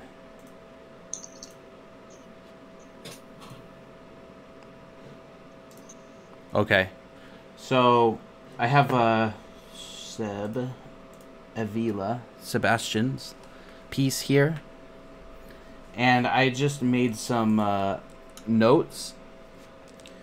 So this image is like a really cool, like a spaceship that's being shot down, that's having missiles shot at it. So it looks like this spaceship, this big one right here, is crashing, and it's shooting off maybe one last missile at one of these guys, and they're shooting off flares, or they're shooting at them. I'm not sure if that's super clear, but I wanted to say that this image is very important. Something like this that's in the air, that could be really any composition, you want to make sure that it's very graphic. Like, you want your big, medium, and small shapes to be incredibly graphic and reading very well. Like, if I'm going to do I'll do a merge copy really quick of everything, and then just, so it'd be like, so you know, you could have like this ship over here, or you want to play with these ships a lot. You want to play with their sizes, maybe make one a lot smaller and put it up here. Because at this point, all this stuff is very graphic. Like, you think about it purely like graphic design, compositionally, and then when you have all your elements in place that you like, you can have all your little first, second, third level details. If this is like really sleek, you can focus on, you know, your fins coming out in perspective or whatever. You can have these different forms. So that's a very important thing to think about with a shot like this. And then I can talk about a little bit about the material of this jet. I think that when these forms get parallel to your eyes, like right here, this form right here, you're going to get the Fresnel effect, which is, it becomes more reflective. So that's why I stuck on, if I can find it, that's why I stuck on this. It will reflect your environment a little bit more. And you'd probably also see it show up on areas, maybe certain areas like down in there and all that kind of stuff. That's why remembering which part is bumping out and where's the bump of the surface. Yes, exactly. So I made this. It's really important. You need to know the form of your spaceship. In fact, I would recommend you like build this out properly in 3D, at least roughly, and then maybe compose this in something like Keyshot, or even Blender's just cycles. You can throw it in Blender, which is free. You maybe design it in ZBrush, throw it in Blender if you don't have like Keyshot or any of these rendering programs, and just render it out at different angles. You'll have all your information, and then you can paint on top of it. Do a couple different shots compositionally. So, like right now, I don't know what the space of the shape of this spaceship really is. Like, I know there's this part right here that's on fire, and there's like panels. Also, I think that this is a little bit dim to be a fire. Maybe I'd take a new layer in. I'd take this, turn it into a color dodge, maybe take a this, and then just really, wait, why am I not? Oh, I'm not on color dodge. Color dodge, and then maybe go in and really light this up so it's a bit brighter. Have that feel like it's actually on fire. You know, this too. Like, this is a last missile. And I don't really know why this is blurred. Maybe he found a photo and it wasn't very high res or something. No, but my assumption is that I think he was trying to make a motion blur effect, I think. Okay. Well, because the rocket is being fired. If you do that, then I would probably not, or maybe, like, you want a motion blur, you want it to be traveling in the, because right now your motion blur is traveling in like this sort of direction. You want it to be traveling in this sort of direction. But that thing is coming from this spaceship? We haven't. Yeah, I'm not sure exactly where this is launching. It seems from. like some friend of his is attacking the ships that he has in front of him. So what is, like, this is kind of a weird line for me, because it almost makes me want to think that this smoke trail is from this missile, and I'm wondering where this missile left back here, because if these wings are slanted down at an angle, then the one on the other side is going to look something like that. It's going to be pointed down that way. So your missiles, if they're firing, the shape of the missile, like the perspective of it, if you look closer to the missile, you'll see that the fins of it are actually pointing like it's not coming from this spaceship we have here in front of us. No, it's coming from somewhere sideways. It's coming from like this is basically the path of the missile. Yeah, it's like it's like somewhere back there. And if you're shooting this from below the wing, it's not going to be coming from below the wing, because I'm assuming, because I don't see anything anywhere on this side. Usually it's symmetrical, right? There'd be missiles on both sides, so I don't see any missiles right here. And this, like, I would probably take this entire missile right here. I'll do a merge copy, and I'll just maybe do that, or I'd actually probably want to bring it like all the way down here. You know, I just don't think this missile will be able to shoot at this guy. You might even want to just, you know, do make this look further away, like it's like. Yeah.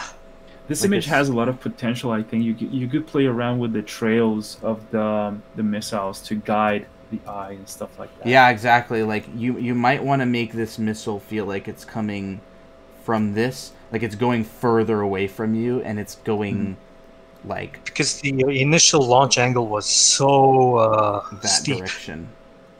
Yeah, the angle of that. So if this missile came off of right here, it needs to go down and around and all the way back there. You're not going to have it. It's not going to be right here. So, which is good because this guy's really far away. So it will need to travel in that sort of, you know, direction, like this, to be like in the first place.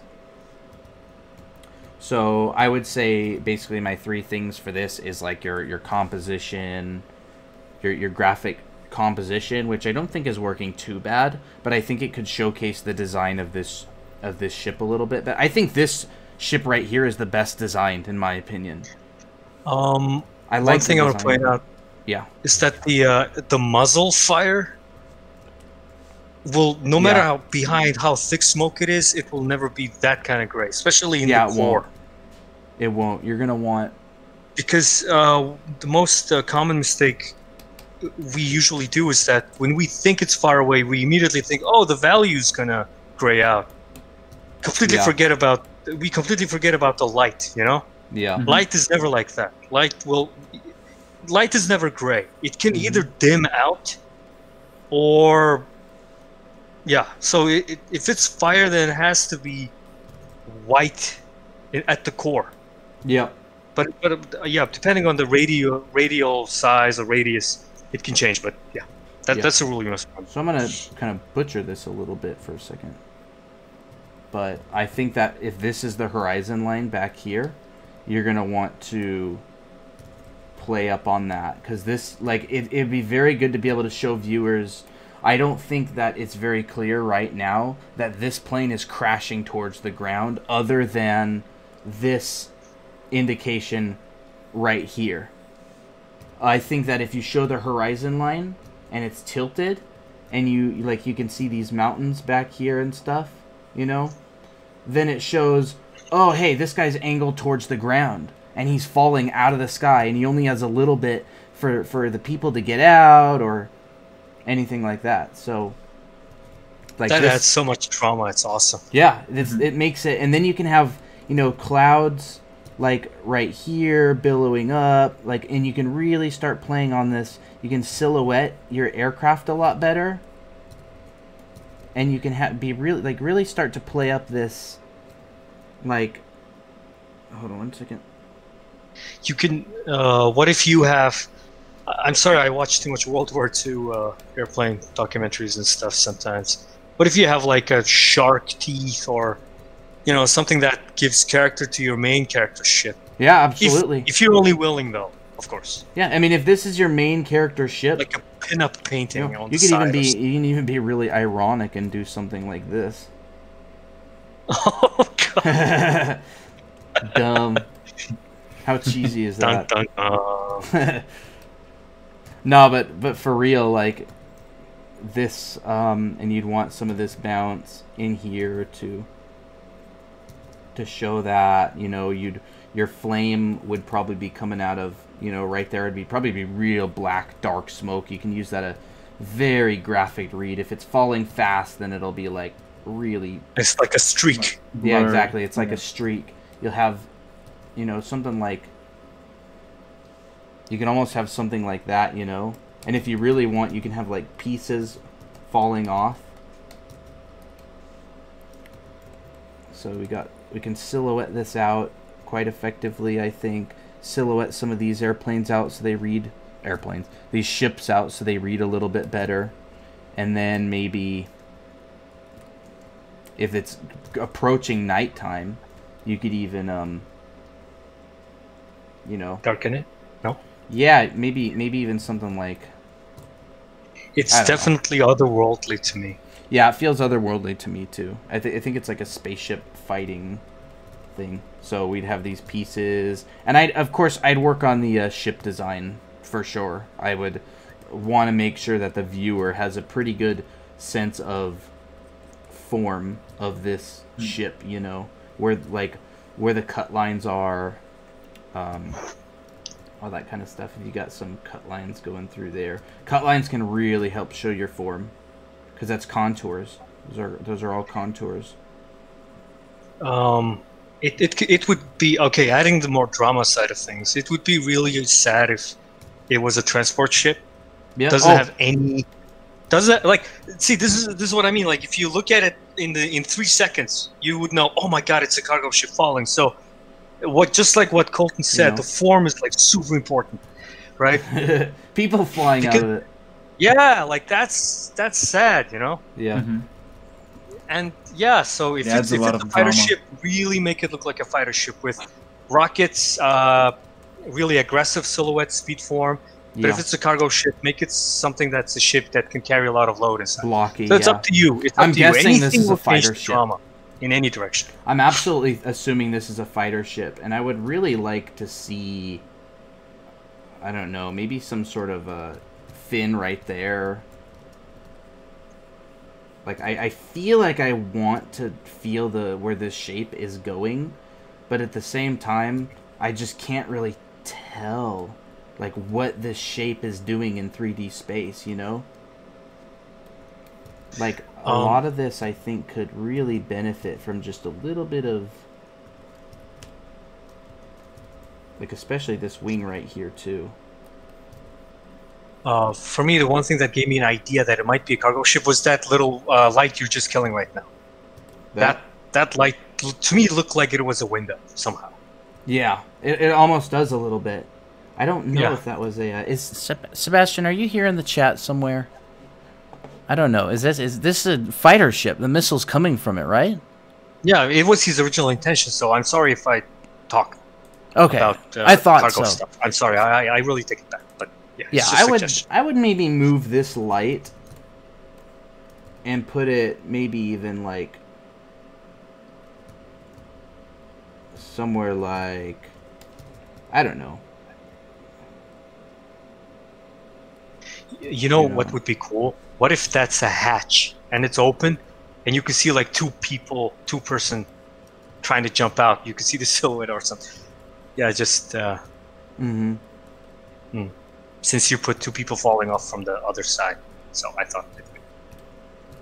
Yeah, I mean, you could definitely have something like that. You know, if this is a movie shot and that's the protagonist, like, you could see the protagonist, I don't know, like, you know, like holding on to like even like the wing or something, like. And that's Tom Cruise in Mission Impossible 65. Yeah, exactly. 65. No stunts. Mission Impossible 69. He's still alive and kicking. But anyway, so I think that maybe that might help a lot, you know. I kind of butchered your piece, all your nice details, but I think if it's not reading from a graphical point of view, then that needs to be addressed a lot, you know. Like, I think the values of all your stuff right here are actually better than my paint over. But I think my paint over shows your story better. So if you brought back the values and everything, because you got some really nice values and cut lines in here, but it's just difficult to see what the forms are doing since this shape is so complicated. Like, you know, you got all these graphical elements, these three. I'm gonna go ahead and use white. I'm reading the comments on Twitch, and they just made a good point here. Yeah. By the way, there's people watching this at 5:40 in the morning, guys. Yeah, thank you guys for showing up. Dude. It's amazing. It's a great support for us. Thank you. So, Ursula is saying that for more dramatic effect, you can widen the shot horizontally, so you can show more of the scale. I think this is good. Choosing like a good aspect ratio for the painting. It's a pretty important decision, you know. Yeah. Sometimes it makes it feel way more cinematic, and I think it could work really great with this one. Yeah. It would add some more, I would say, more room, you know. Yeah, definitely. You can to play with the elements around the image. Because it's a sky after all. Yeah. Ooh. Let's go. Yeah, just all kinds of stuff like this.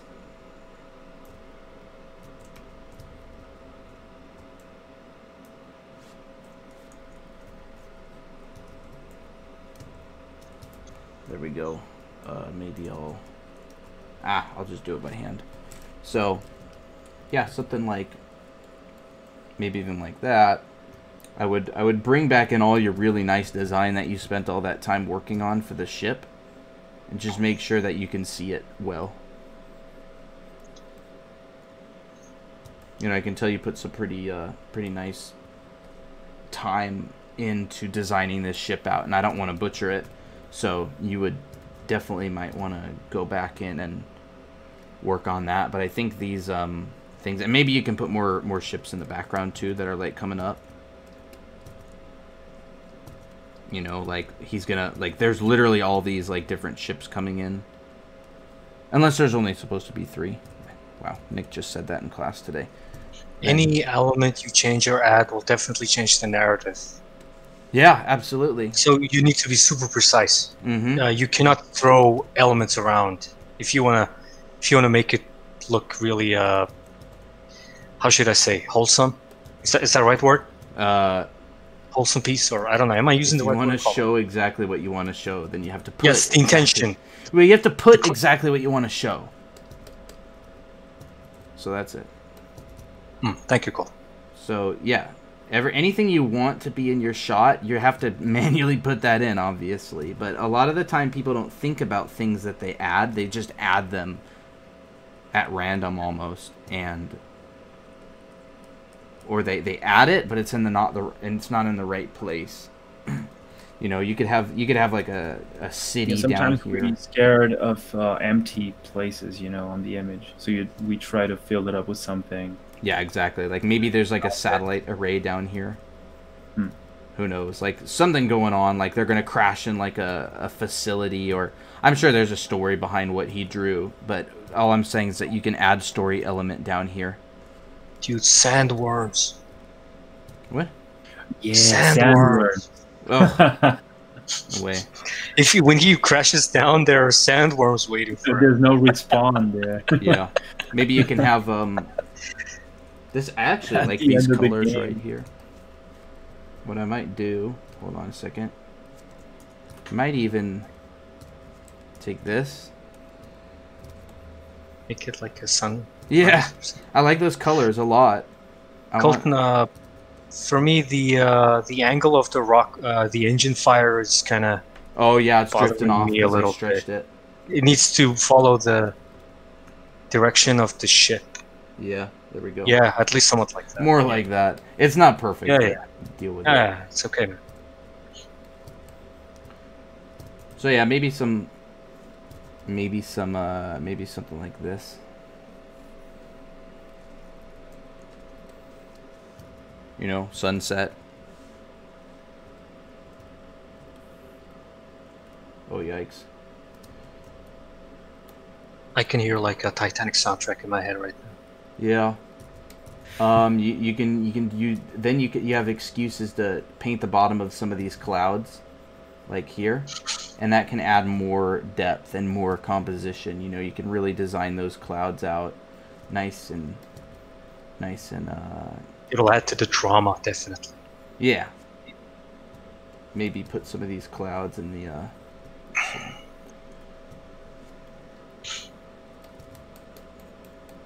like that, and then you can have your ship. You can bring your ship back in. That's really menacing. Yeah, something like that. Just adding more elements and more value, stuff like that to the piece. So I also worked on this piece. I just want to switch over to it. We've been live for I think almost 2 hours. Yeah. Wow. I worked on this piece a little bit. So I think this was by Brandon. Brandon? Yeah, I think so. And he said that he kind of wants to shoot for something more like Naughty Dog, and I'm actually taking a class right now at Brainstorm from Nick Gindro,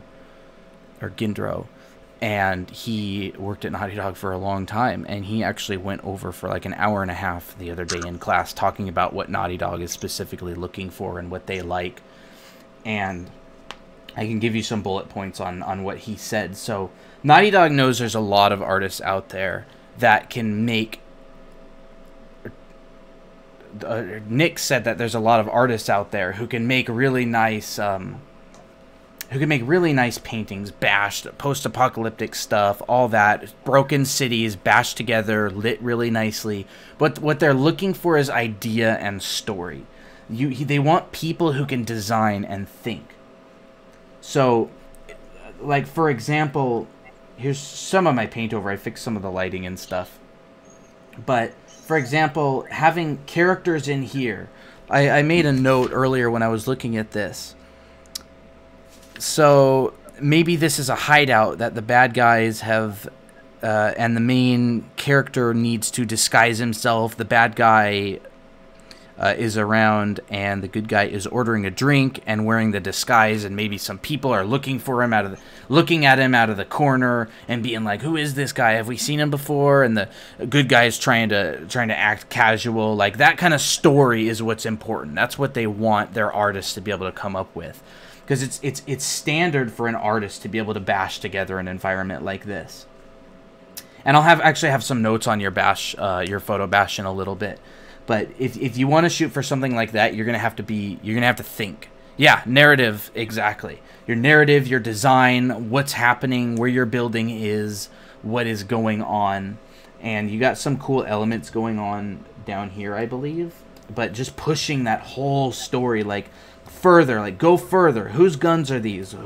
What is this logo right here? And you could have the bad guy logo posted all over the place. Like, just all over on people's shirts, so they're all part of the same crew or whatever. And then the good guy comes in, and maybe he has a different color shirt on, but it still has the bad guy logo on it, so he's different. And he's ordering a drink, trying to act casual or whatever like that. So I'm also going to talk a little bit about the fundamentals on this one. So I noticed that a lot of these are straight up just photos put in, and you didn't do a bad job integrating them. But things like, you want to go back in later and focus on things like this, like these chairs are out of perspective, for example. Like you're actually like they're at a different angle. Like this ellipse right here should be a lot more like that. This table you're looking at flat, but the chair you're not. So I would say just like, just look at it like side view, kind of. Maybe more like that. Fix, what did I do? Oh. There. Fix this, ellipse. I'll actually redraw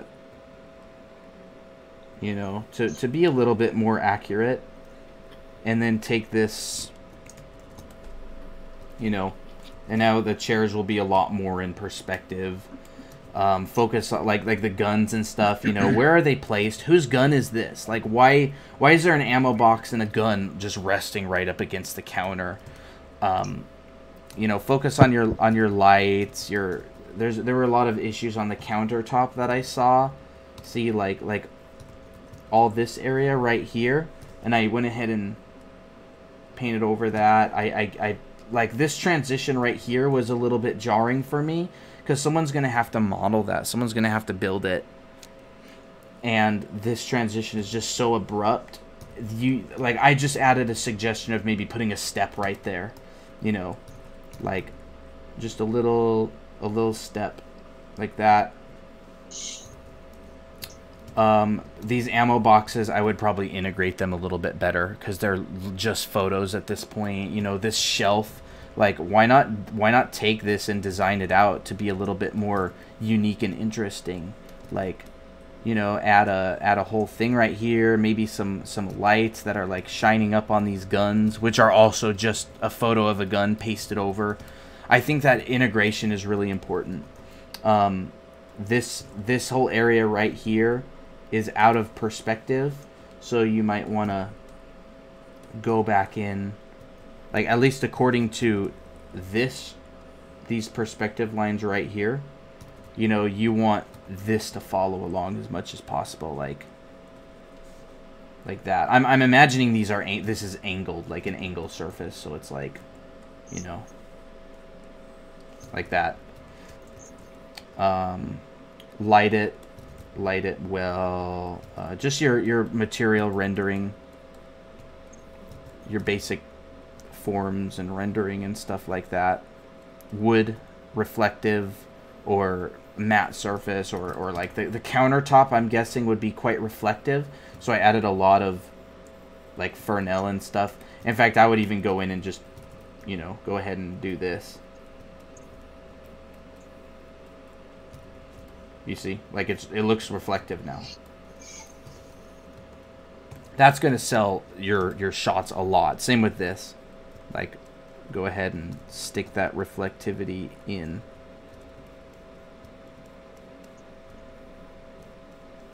Like that. You know, it'll start looking more Do you know real. this is work in progress, or is it finished already? I'm not sure. I can check. I know he posted in the Discord, stream art share. Because I was going to say about playing with levels of certain objects, like those bunch of chairs on the right side, right behind that thing. Yeah. Or the shotguns almost on the ceiling up there. Yeah, I would these. It could be this toned down a little chair bit. and table. Yeah, first of all, it goes completely from white to black, and secondly, it's very out of perspective. Like, this isn't in perspective at all. You want to really go in there and stick some of that stuff in perspective, and a lot of this comes with time, drawing. In fact, I mean, I'd those say are like details, but they add to the piece. yeah, and they matter a lot. Yeah. You know, little ambient shadows underneath of furniture and like under tables and stuff. That's all very important. That's what makes stuff look real. You know, lights like this. I lit the wall up a little bit, so it's like, you know, little, maybe even a little specular on top of the picture frames. You know. But the idea itself is not bad. I just think narrative and then integrating a lot of these photos. Yeah, on the Discord he says Uncharted inspired concept, bar interior, shot with no ammunition or extra dressing, and then he also included the shot with all dressed up and everything. If you can do those shot all dressed up, you don't really need to show, at least on your portfolio, that you've like the shot that's not dressed up. If the client asks for it, like, you want to keep this stuff on separate layers if it's for work, but if it's for your own portfolio, I don't think I would include both of them. Maybe it's like really important or something, like if it's like architectural visualization or something, you might want to show the empty room, but I'm not all that familiar with it. So just, I would focus on fundamentals. I would focus on integrating all the photos, showing a story. You know, like look at these bullets right here. Like some of these bullets are so big. This is actually a pistol round too, because pistol and rifle rounds are different. This looks like 9mm, or like, it's not a 45. I don't think 45s are really fat. This is like a 9mm round, and it's literally like as big as a hand. So that kind of stuff is important. You know, here's some more. These are 9mm, I think. Like, look, like it's literally as big as like the barrel of the rifle. These things are way smaller. Bullets and sizes and stuff, you know. Scale issues. Like this bullet is as big as a bottle, practically. If you scale, maybe a bottle would be like that, and then you take this bullet, and the bullet's like this big. That's a big bullet. Maybe that's like 50 cal. Maybe it's a new brand, bro. Yeah. I think you need to check the world building. Yeah, dude. One of the things I want to mention is try to keep your layers as organized as possible, especially if you're doing it for a client. Yeah. Because if you keep merging things, and oh no, we don't want this anymore. Could you change this element? It's a headache. It's a headache because now you need to go and hand erase everything right along the edge, which is, ugh. It's annoying, yeah. It's a headache. Yeah. So yeah, and also name your layers, please. Name them. I never name my layers. I don't really care. I mean, I use right click. I use shift. I think it's right click, and it when I'm on how do I do it again? Okay, I hold down control and I right click, and you see all these little layers. So whatever you're hovering over, I can click on this and I automatically snap to that layer. Now I can click on this and I can automatically snap to that layer. When I'm working in-house, I try to name them because other person might take my file. Yeah, that's number one. Sometimes they have number two photo files. Number two, if you just want to, sometimes when the art director's there or you've shown it to someone, sometimes you don't really remember to right click every time and choose the number. So it's really faster to have each element in a folder. Like, let's say all the shadow, light, base color, and all that stuff of the table as one folder. So you can just turn them on and off. And he might say, "Hey, what about the light?" You know, you can just open the folder and see the names. It's so easy. But yeah. But like Colton says, look, whatever style you got used to, that's your business. But if you work with a lot of people, then I think it's highly recommended to use names. Easier for the next guy, because if you're sick one day and some guy needs to work on your thing, you know? Yeah. I would say just make it easy for people down the line. Work etiquette.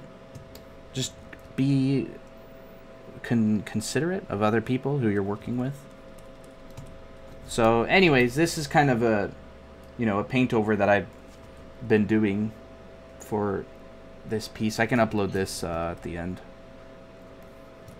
to a Discord. There we go. Anyways, you guys have anything that you guys are working on, or like before and after? You want me to show the before and after? Sure.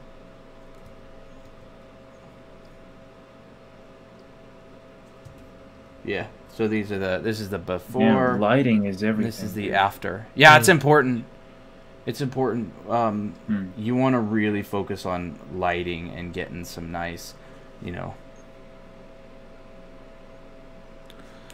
Yeah.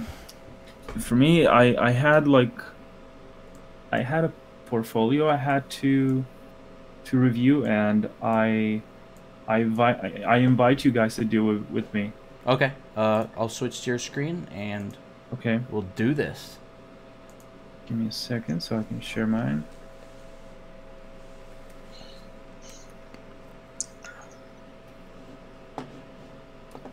All right. So, all right. So this is the portfolio we have to review now, and I'm just going to click on all so we can see all the images. All right, so first glance, no environments, right? So this is a character. portfolio. It even has some. I wouldn't call those. Well, I would. Maybe more creature for those. They're not creatures, but yeah. Kind of half and half. Yeah, exactly. Really? So Scary. let's start with this one, for instance. Oh. All right, so this is the first time I see it. All right, I haven't gone through it before.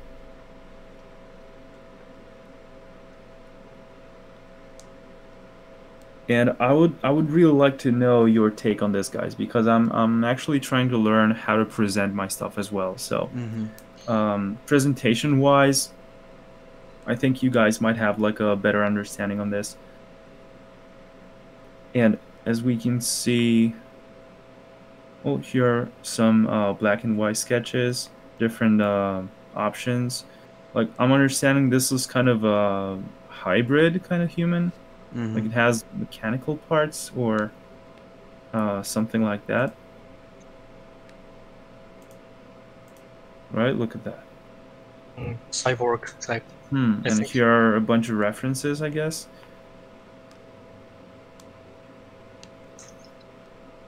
Alright, let's see the next one. Helmet design. I like that they did a front and back view.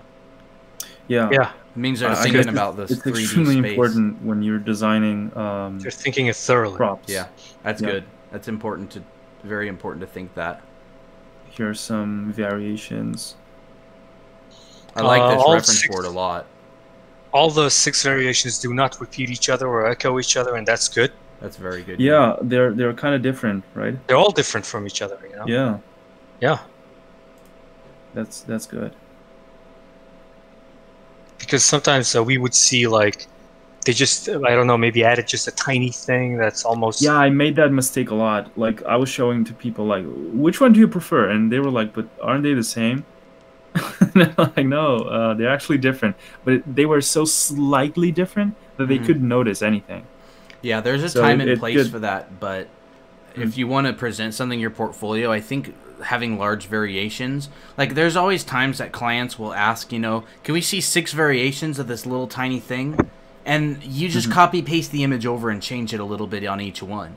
But if you want to make like a portfolio, I think you should have a wide variety of things. Like, I like this reference board a lot. There's some images on there that I haven't really seen before. Yeah, me too, man. Like this one, wow, the middle one. And more than like, aside for that, those two, most of them is like a real world stuff. Yeah, that's good. That's really good because what we run into is that a lot of people reference other people's artworks. Yeah. So it almost becomes like a translation of a translation, which is not recommended down the line. So it's always best to always learn, because here's why, man. All these engineers, these people, you know, who did you hear me? Yep, I was closing my door. Yeah, because there's a reason why we have to learn from the real world reference as much as we can, is because all these engineers, these professional people, did half of the work for us, right? They studied the design, utility, ergonomics, the material, and all that stuff for us. That's why we cannot ignore, like, oh, real world stuff is boring. No, it's really not. So I think what this person is doing well is trying to make real, good, usable content. I think this person just does not have enough drawing experience.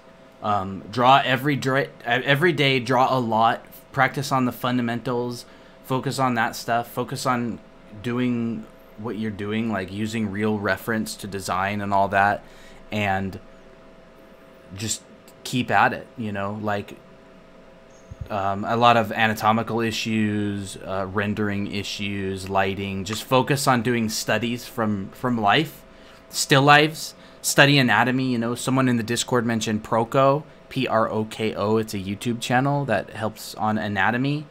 I would recommend definitely doing still lives, learning some perspective fundamentals. You know, just because you do characters doesn't mean you can skip out on perspective. You know, everything. I really like the facial expressions of those insects. That's kind of fun. Like, that's really cool. Like, that's a good idea. I haven't. You can almost hear their voices. Right? Yeah. They can be a family, dude. Yeah. Fly family. Like a cool sitcom. Yeah, I would say. Yeah, looks like. They have names, right? I can see names. Business casual, morning show, formal show, summer. Okay. It's the profession, I guess. Yeah. Alien cooking show, strangest recipes. What? I think the alien's a little bit stranger than the recipes making. Tomatoes. The eyes are so scary. Like, it's... Yeah, I would say rendering, do a lot of studies. So this person whose portfolio it is, I'd say do a lot of studies. Study movies, studies from...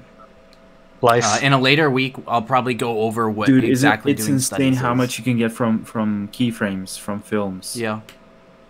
Because they're like basically moving photographs. Mm-hmm. So they're really thought out, and if you can find like a bunch of good ones for reference study, I think that could definitely improve your perception of especially composition, right? Mm-hmm. Composition, light, color. Yeah. In a later week, we'll do a demo of some studies. I think I'll do a little demo of a still life, like live, how I would approach it. Buren has some really good techniques for studying design. He has those cool crocodile bike. That's crocodile samurai armor stuff that you made a long time ago.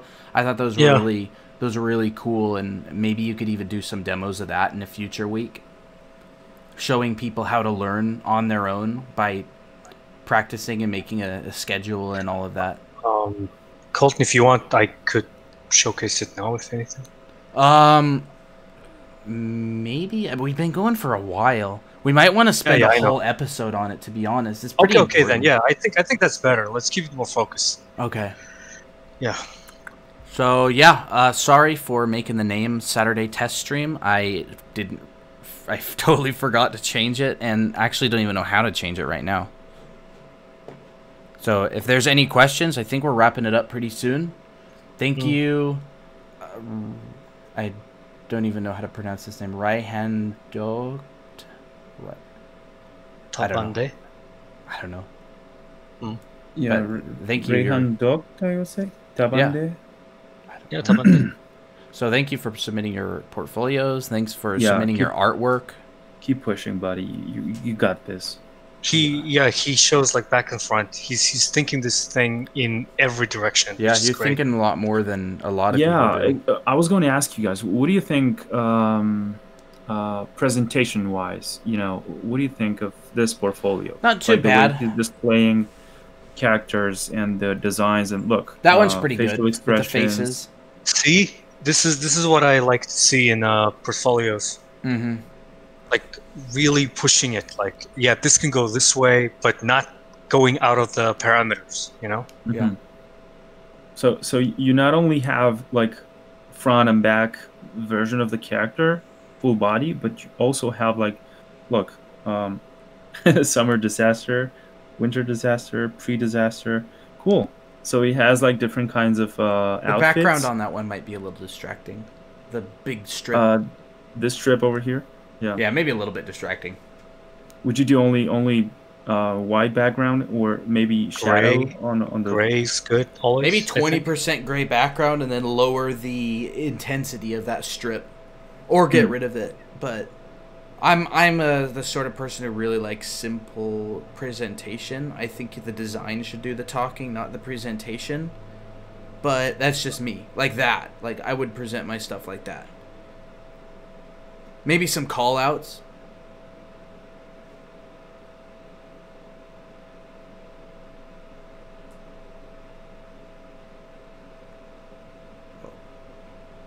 Good. Yeah. Great stuff. Yeah. Yeah. We'll do some studies in the future. If you want to join us again, we'll show you how we do studies. We'll recommend some books. Thanks for the opportunity, guys. I'm definitely having a great time. And especially thank you thanks to the audience for being here. even if though for some of them is like must be like 7 a.m. or so right now. Yeah, dude. Damn, it's just crazy, dude. Thanks for bearing with us. Yeah, that's dedication, man. As someone said in the comments, I forgot who it was. Let us sleep. But, yeah. Yeah. Crazy. So I guess cool, that's man. it. Thank you for joining us. Give your feedback on the stream. We'll do one. We plan on going live every single Sunday. That's pretty intense. And we'll try to go 1 hour to 2 hour on average. Yeah. I mean, it'll also depend on what we have, I guess. Yeah, and this stream went so well, I think we can start inviting guests soon. Very soon. Maybe even next week we'll have someone on who's one of the people I have on the list. I got 17 artists now who have agreed to come on. Also, depending on the guests, we don't know if sometimes we would have the time to do like critique like this. Yeah. But our aim is to usually focus on critique. Yeah, we don't want to make the our guests feel uncomfortable by trying to get them to critique people's work. Maybe they don't want to insult anybody, or maybe they actually want to have a demo lined up for us, or maybe they just talk about their lives, their challenges and their old work. I know one guy wants to do a big old demo on a really unique workflow he has using Photoshop 3D. And I know another guy is going to come on and talk about his struggles becoming an artist and show some of his really, really old work. And he's been working for anything years. Coming from such artists is definitely useful to Absolutely. Anyone who's trying to learn, or even to some artists that are already working. They're just curious, to know more about that kind of those artists' approach or the way they do stuff. What's their background story even, that's sometimes very motivating to know how they got there. Mm-hmm. So yeah, definitely keep that range of variety here coming, but of course also focusing on giving like critiques and stuff like that. I think you guys are doing pretty good already. Well, you're on it, so you're doing pretty good too. I'm definitely humbled to be here, and I truly appreciate this. So thanks for having me, guys. Mm-hmm. All right, I guess that is about it. Thank you, everyone, for coming. We got one more question. How to make sunny environments look cold? Color, temperature. It's all in the shadows, man. Yeah, it's in the color temperatures. I mean, if it's a sunny, snowy environment. Yeah, if it's sunny, it means that the sky is showing up, and the sky is usually blue. So it bounces on the shadows. Yeah. The shadows are colder, I guess. Yeah. Question: how do you make sunny? Anything's good. Okay, Scott says hi. Hey, Scott. All right. That's about it. I think we're wrapping up. All right. See you, everybody. Any last words, Buren, or? Yeah, it was. I was nervous, but I guess it was okay. I don't know. I never spoke in a public setting as much like this before. Great, well, I only talked amongst my friends, but yeah. Yeah, it was pretty. I was pretty nervous doing it too. We got 12 viewers on Twitch. I think some people went to bed, and we got 6 on YouTube, so 20 people around. Yeah, they're pretty active in the chat and very friendly. So yeah, thank you, Dina, for hosting us on Twitch. By the way, it was very nice of you to do that. Thank you, Dina. Yeah, I think she's actually going to be one of our guests in the future, and I'm very, very excited to have her on because she has an amazing style. So, and she's a really amazing person too. All right. So have a good next week for everyone. It's a new Monday. Mm-hmm. And we'll always try to be active on Discord, and we'll be willing to answer questions this week. And we'll give our announcement probably on depending on if we decide to bring guests or not. We haven't decided that yet, but it'll be clear by probably Saturday, I think. Yeah. And we will put a post of announcement on the Facebook page. Keep an eye out for that. Oh yeah. Well, we'll announce everything, and just keep an eye on the announcements tab in Discord. or the channel, I guess. And that's it. I guess we're ending right now. See you, everybody. Have All an right, awesome good night, week, everybody. whoever is going to sleep, depending on the time zone. Bye. Or- Thanks for coming to the stream. Yeah, thank you. Bye-bye. Thank you. Bye.